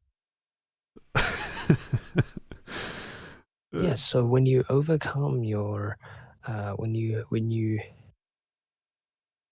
oh, look at the time. That's at least funny. But I did. So what? Even if you live in Minnesota, by chance? Yeah, I do live in Minnesota. I live right beside you and TJump should. Yeah, I'm saying you should go up to the bar or something, or like go, grab some food or something, and just. Hang out. I feel like the best. I think TJump has better things to do with his time. I don't know. I feel like the best. Why would you put TJump through that torture? Why would you say that? What sort of persuaded you to do that? Well, I don't know. I was thinking maybe T-Jump and him could get into like a debate at a bar, and then like people who are standing around would be like, "Yo, T-Jump, that's I see what you're saying there. That makes sense." And then what do you know? We're having this big social interaction and we're helping each other. Research logic and teach up. Research Purpose mostly asked, what do I think about Ukraine? Can Russia be justified in invading? Probably not. Would the U.S. be justified in invading ethically? Yes, I think so. I don't think there's a justification for Russia invading Ukraine other than for political safety reasons in order to try and secure like more military security. But no, I don't think it's justified that there is a justification. If you look at the way the NATO has expanded over the decades, Russia is shedding their plans and they want to make sure that their borders are protected. Thank you to whoever sent that super chat. Now we have something new to talk about. Wait, I got a super chat? Fuck if I know. You said Ukraine is part of Russia. Oh, I'm assuming you had a super chat. No, it was just a random question. It wasn't a super chat. I wish it was a super chat. If Texas decided that they wanted to become a sovereign state, how would the rest of the United States any other chat? But it'll just say super. It's a super chat because it changed the conversation topic. Therefore, it's super. Hey, TJump. If Can I ask a follow-up? If Texas decided to become a sovereign state today, would it be justified if the United States to bring it back to its? There's a super chat. TJump. Is the Earth round, Abe? Abe, that's the false equivalence. The Earth, well, I haven't really observed the shape of the Earth. I've only been given pictures and videos of scientists proclaiming the shape of the Earth. Can you please steelman the scientific perspective as best you can? Go for it. Flat Earth versus round Earth. Again, I don't agree with either viewpoints because none of them. I just want to know that you understand it. That's the thing. I want to know that you understand the thing that you don't agree with. What do I not agree with? That the Earth is round. Scientific perspective of the world. Like, do you know what steel manning is? Do you know what steel manning means, Abe? I don't. Can you explain what it means? So steel manning means you represent. A psychology major would definitely know what a steel man is. especially one who graduated at 20 at Harvard. But steel manning is when you represent your opposing views in the strongest, most logical way possible. So, like, if he's telling you to steelman science, he wants you to tell us what the scientific view is. And again, you have to define what science is, and as I previously defined it, it being this the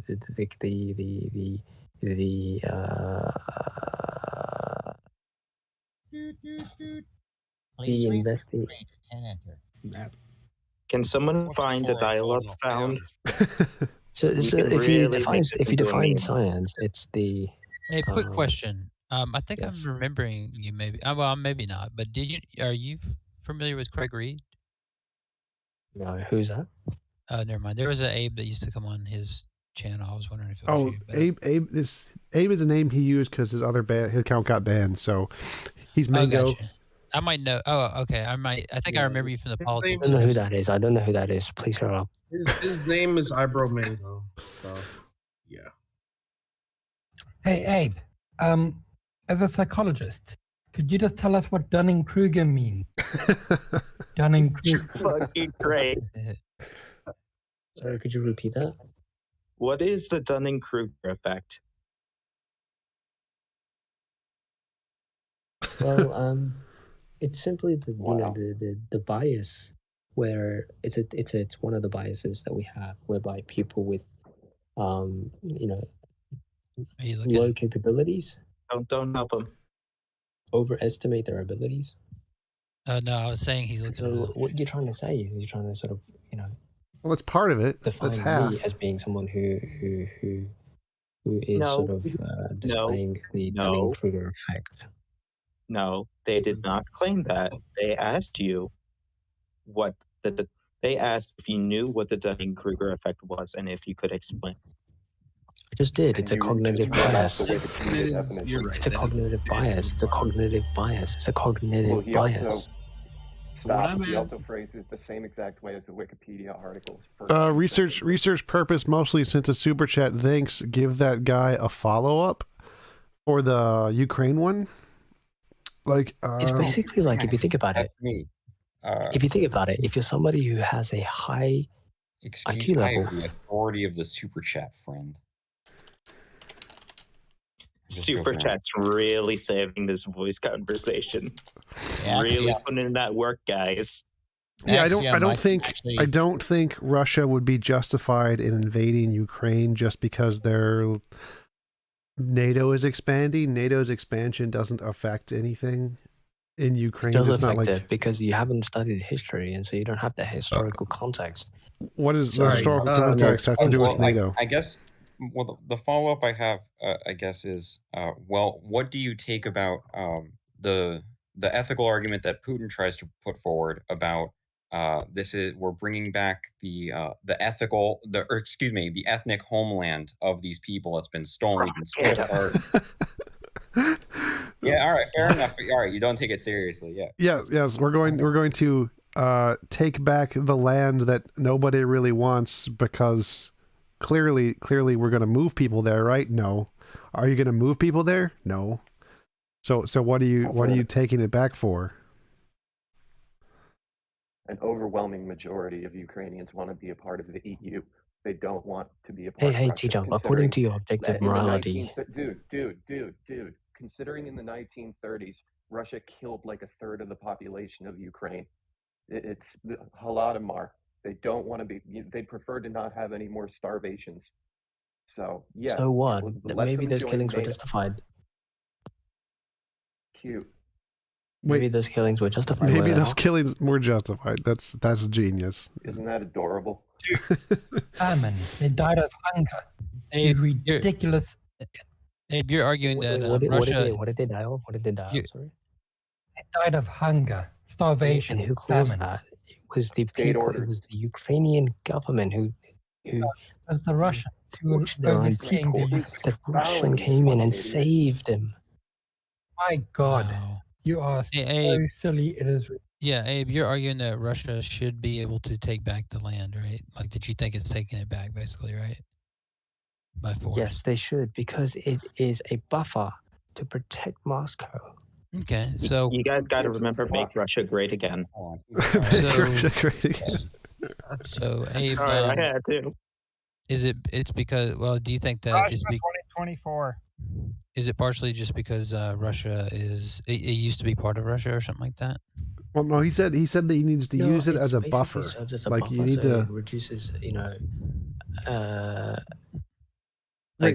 Abe, what you said is that it's NATO. geological. It's a geological advantage. They need the land in order to protect against mainland attack, kind of like what America does with. It's a buffer, so it's basically reduces preemptive attacks from NATO. Right, but presumably you don't think that some country, like let's say Africa should take, Israel or the Levantine area because it's strategic, do you? I don't believe in Africa taking Israel. It's not a strategic move at all. Really? Because it's no, I don't, because Africa isn't as developed as the rest of the world, so I wouldn't see how it serves them in any way to take over a land that is well beyond their perimeters. Whereas if you look at the two powerhouses of today, the United States and Russia, it's far more justified for them to take over areas of the world. The Levant. I got a question. I got a question. So, like, if it's justified for Russia to take Ukraine for strategic reasons, wouldn't it be justified for America to take Ukraine for strategic reasons? Absolutely. But I'm on the Russian side, so. Well, TJump, hang on, TJump. Yeah, no, he doesn't believe this, right? Yeah, but keep in mind, I do. Listen, TJump, I specifically. No, surely you don't. Go now, come on. Yes, because these two are superpowers. Wait, what? Converse, what did you want to say? In order to maintain their power, they need to strategically Hold up, Abe. Hold up, Abe. What do you want to say, Converse? Yeah, you have to understand, you gave him a softball when you said the United States. I specifically asked him about an African country doing it. Yeah. And that was African, no, because they just don't have the means, the technology. They're not considered to be superpowers like Russia and the United States. They don't need them to take over. They need to be more simple. They don't need technology. They need to be simple. What did you say? Sorry, simple what? They're simple. Remember, simple's better. Out of this invasion, not looking like the bad guy. Yeah, but the thing is, we're talking about the current circumstances. We're not talking about how we should live our lives. Oh, so you're appealing to like a best possible world and then the world we're in. Yes, essentially. Okay, so I don't see what your whole deal was with TJump earlier. Yeah, it's because you're just saying, well, the best possible world is they would have technology and be able to take it over. But since they don't, we have to deal with this world. Yeah, in this world, if if you want to live a fulfilling life, then live a simple life. That's what I was advocating for. Okay. So, I mean, I think the Native Americans should take back the United States because it's more strategic. Yeah, actually, I've got a question with Tijum. If you believe in objective morality and in your world, in your possible world, is it moral for the indigenous Americans to take back their land? No, that would still be immoral. That would be immoral for them to take back their land? If they did it by force, yeah. Forcing anybody to do anything ever without their consent is immoral. But did the Americans did they not take the land from the Americans by force? Yes, that's immoral too. So taking it is immoral, and taking it back by force is also immoral. So do you not believe in the philosophical principles regarding inversion? Abrosion? What? So if someone were to do something immoral to you, it's justified for you to do something immoral to them in order to balance out the books. Yeah, it's justified immoral action. So like if someone punches you and you punch them back, it's not moral, but it's a justified immoral action. So therefore it's justified for them to go ahead and take back their land, yes? Yeah, it'd be justified for American Indians to fight for their land. Sure, it'd be immoral, but it'd be justified. No, not fight for the land. Take back. By force, right? They'd have to take back, just like how the people who've taken it from them. That means fight. That's the same thing as fighting. That's fighting. No, it isn't. It's taking back. It means you guys taking the boat and going back where you came from. How did we take it in the first place? Did we fight them with guns and stuff? Actually, no, yes. Only a small number of people did that. Actually, what happened was it was a peaceful takeover. And so now you're gonna have peaceful takeover. What? Is it possible that it could be a forceful takeover if there was no violence? Trail of Tears was peaceful. It's a forceful takeover because Trail of Tears, totally peaceful event. Just a peaceful takeover of the Trail of Tears. History, sort of, you know. Wait, Abe. Serious question. Did you also study history in Harvard? I did actually. I did. I took a major in history. So. Wait, you have a major in history and what? PhD in history. Psychology. I took 2 majors. When he double majored. He double majored. So majored. History, what it tries to do, history tries to sort of theatricize the wait, what was that word? Theatricize? Was it theatricize? Is that so what the word you said? What it tries to do is it tries to, like, you know, make it, you know, it tries to, what's the word when you try to make something more than it really is? Dramatize. Dramatize, yeah. What's the other word? Exacerbate. Abe, you're using all this technical Harvard language. So anyway, history. If you look at history, what they try to do is they try to dramatize the events of the past, when in reality it's not, you know, how we imagine it, how we actually, you know, how it actually happened. Yeah, you guys. How did it happen? How did it really happen? What was that, sorry? Yeah, so how did it happen is what TJump said. You know, just imagine yourself today, right? If you walked into America, if you were the early pioneers of America and you walked in, how would you conduct yourself with the Americans? You're saying, like, if I just walked into Africa today, how would I conduct myself? Yeah, like, let's say you wanted to set up a settlement in America today. How would you react to the native peoples? How does this tell us what happened? Just can you answer the question? Stop thinking about the past. Just think of the current scenario. How would you react to the native people if you went to America today and you wanted to settle there? Well, if I built a house and we were morally you saying we're morally equivalent to how they were? Stop it! No, that's not what I'm saying. Just answer the question. How would you react to the native people if you went to America today and you settled there? How would you react? Normally, I guess. Put a modern person's moralities on something from. Stop assuming and just answer the question. Did we get any more super chats? No, not yet. No, unfortunately. Why don't you just answer the question? Why are you assuming things? Wait, I would treat them like people. Yes. Okay. All right. So you would treat them with people. Okay. You set up your settlements, right? Sure. Why would you think otherwise? That in the past, that do you not really think that only a couple hundred years ago that people didn't act normally around others? Yes, because they like to conquer and shoot stuff and take stuff by force. No, they didn't. That's a lie. It's literally just a few hundred years ago, bro. They do that today. Like, that's what Russia's trying to do in Ukraine. This is the same as today. Dude, they did it all around the world, bro. I'm in full circle, aren't we, T-Jump? The Russian Prime Minister is the most kindest person on earth. Hey, they used to hang people in the streets for dissent. And That's for being good. witches. I was reading about today. Actually, I was reading on about the black stock market. You know, the black Wall Street massacre, the black stock market massacre. Black Wall Street. Abe, I was going to ask you about slavery, so I guess. Yeah. Go ahead. Sure. Yeah. Go ahead. Wait, I wanted to see, was he going to say Tulsa was before you wrong? ask? Abe would be the best person to ask about slavery since, you know, he majored in Harvard about history. Yeah, go ahead. Yeah. But before you go on the Abe, I was wanting to hear what you were going to say about Black Wall Street. So the Black Wall Street, there was a massacre that occurred because of a black man who sort of done some atrocities to a white girl, right? And the white people were going to go to that black community and find the guy and lynch him.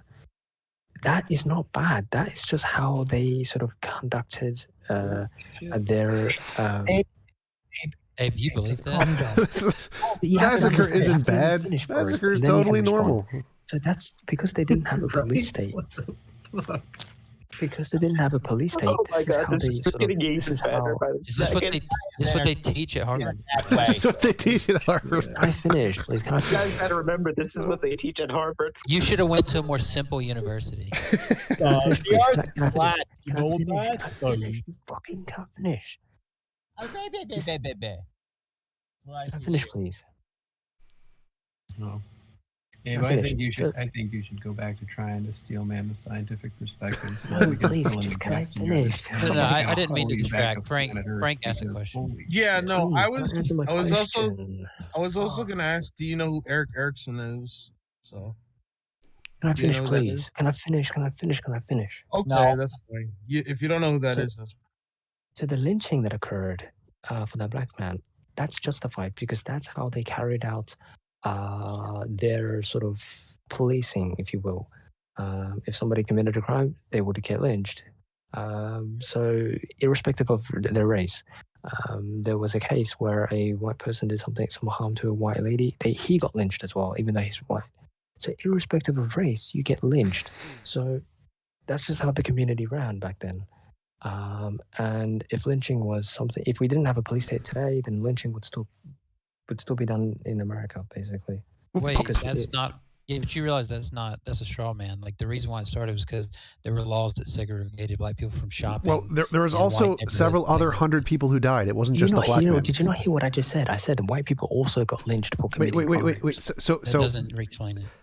punishing people from crimes is different from lynching hundreds of people. Like they didn't just lynch one guy; they killed hundreds of people. It was a massacre, not a single death. It was a massacre, and if you look at the numbers, it was even. The people who got injured was also the white people as well. You did realize that. That doesn't make it moral. So killing hundreds of people to lynch one guy. Remember, they not were moral. amazing people on both sides. You have to understand that if a black woman or a black man, I'm sorry. oh my God, these people just keep interrupting me. If something happened to another person, like a black person, right? The black people would also come to the white community and destroy their community as well. There's evidence of that. So Abe, you think that because of a couple of lynchings, they created Black Wall Street instead of it being about financial issues, like also about like how they were prevented from shopping in white neighborhoods and money circulation things? You have it all twisted, bro. You have it all twisted. So the reason why the reason why segregation existed is because the people in that time knew that in the entire world there never existed a group of people where they had a society where there was a mixture of race. Never occurred in the world that you had a white and a black in the same city. Never.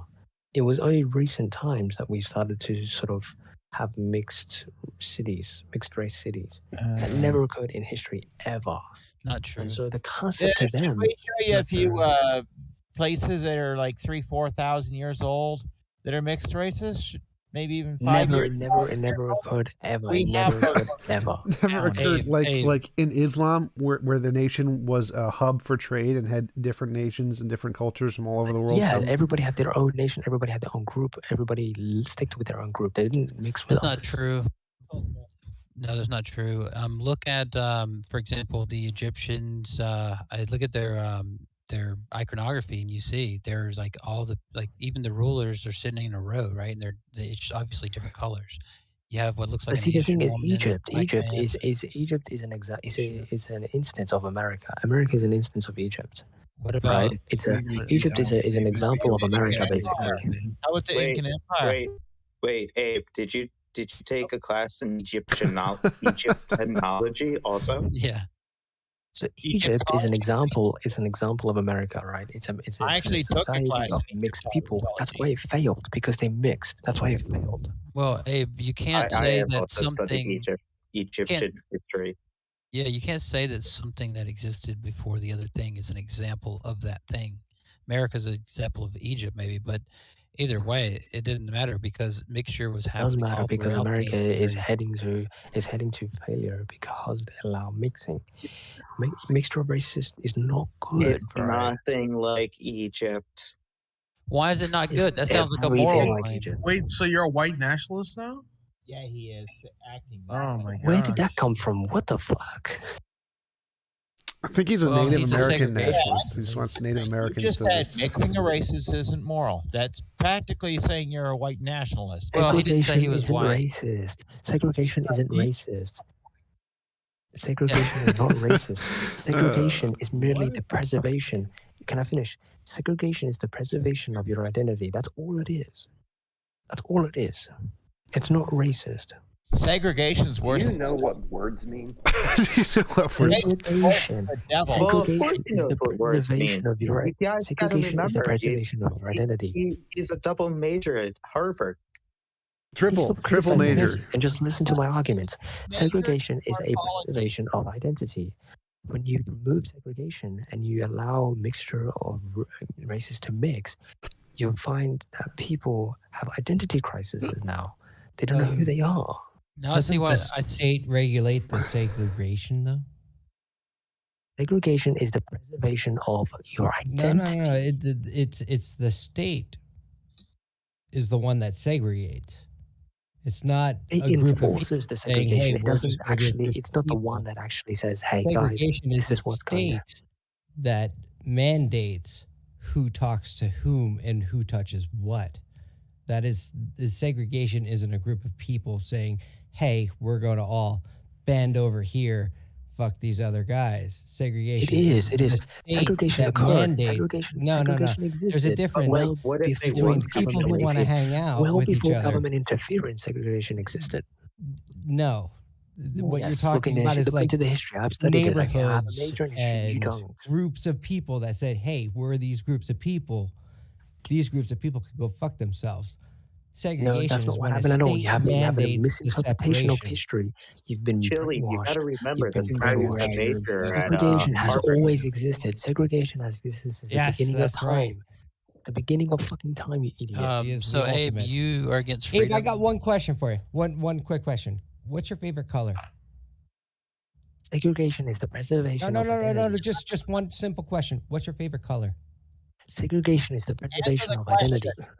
Answer the When you question. remove segregation, you have people, you have a population of people Not about suffering race, from just generic color. Just What is your generic. favorite color? What's your favorite color? So we're all the same color. That's a lot Identity simpler. crisis is a huge problem in our country today. Identity crisis, identity crisis, identity crisis. Hey, so you're against freedom of association? No, you can go ahead and talk to your white friend for business or Well, wait. association. You are shockingly ignorant. Can I finish? You can associate and have business with others, No, but you must shut the fuck understand up. and Dare preserve you, your Pine? identity. You're speaking to a double major from Harvard. All right, guys. Stop I'm criticizing falling me. asleep. That's not conducive to this discussion at all. All right, I'm falling asleep. I'm gonna go to bed. Hold up. All right. I'll see you guys All right, later. T-Jump. Peace out. Later. See ya. Please server mute him before you go. And boy got ideas. I server muted you because you have like a lot of background noise. Could you like fix your mic, and Frank or whoever's in? Could you like unmute him to see if he can fix his mic? I'll see you guys later. Have a good night, Tom.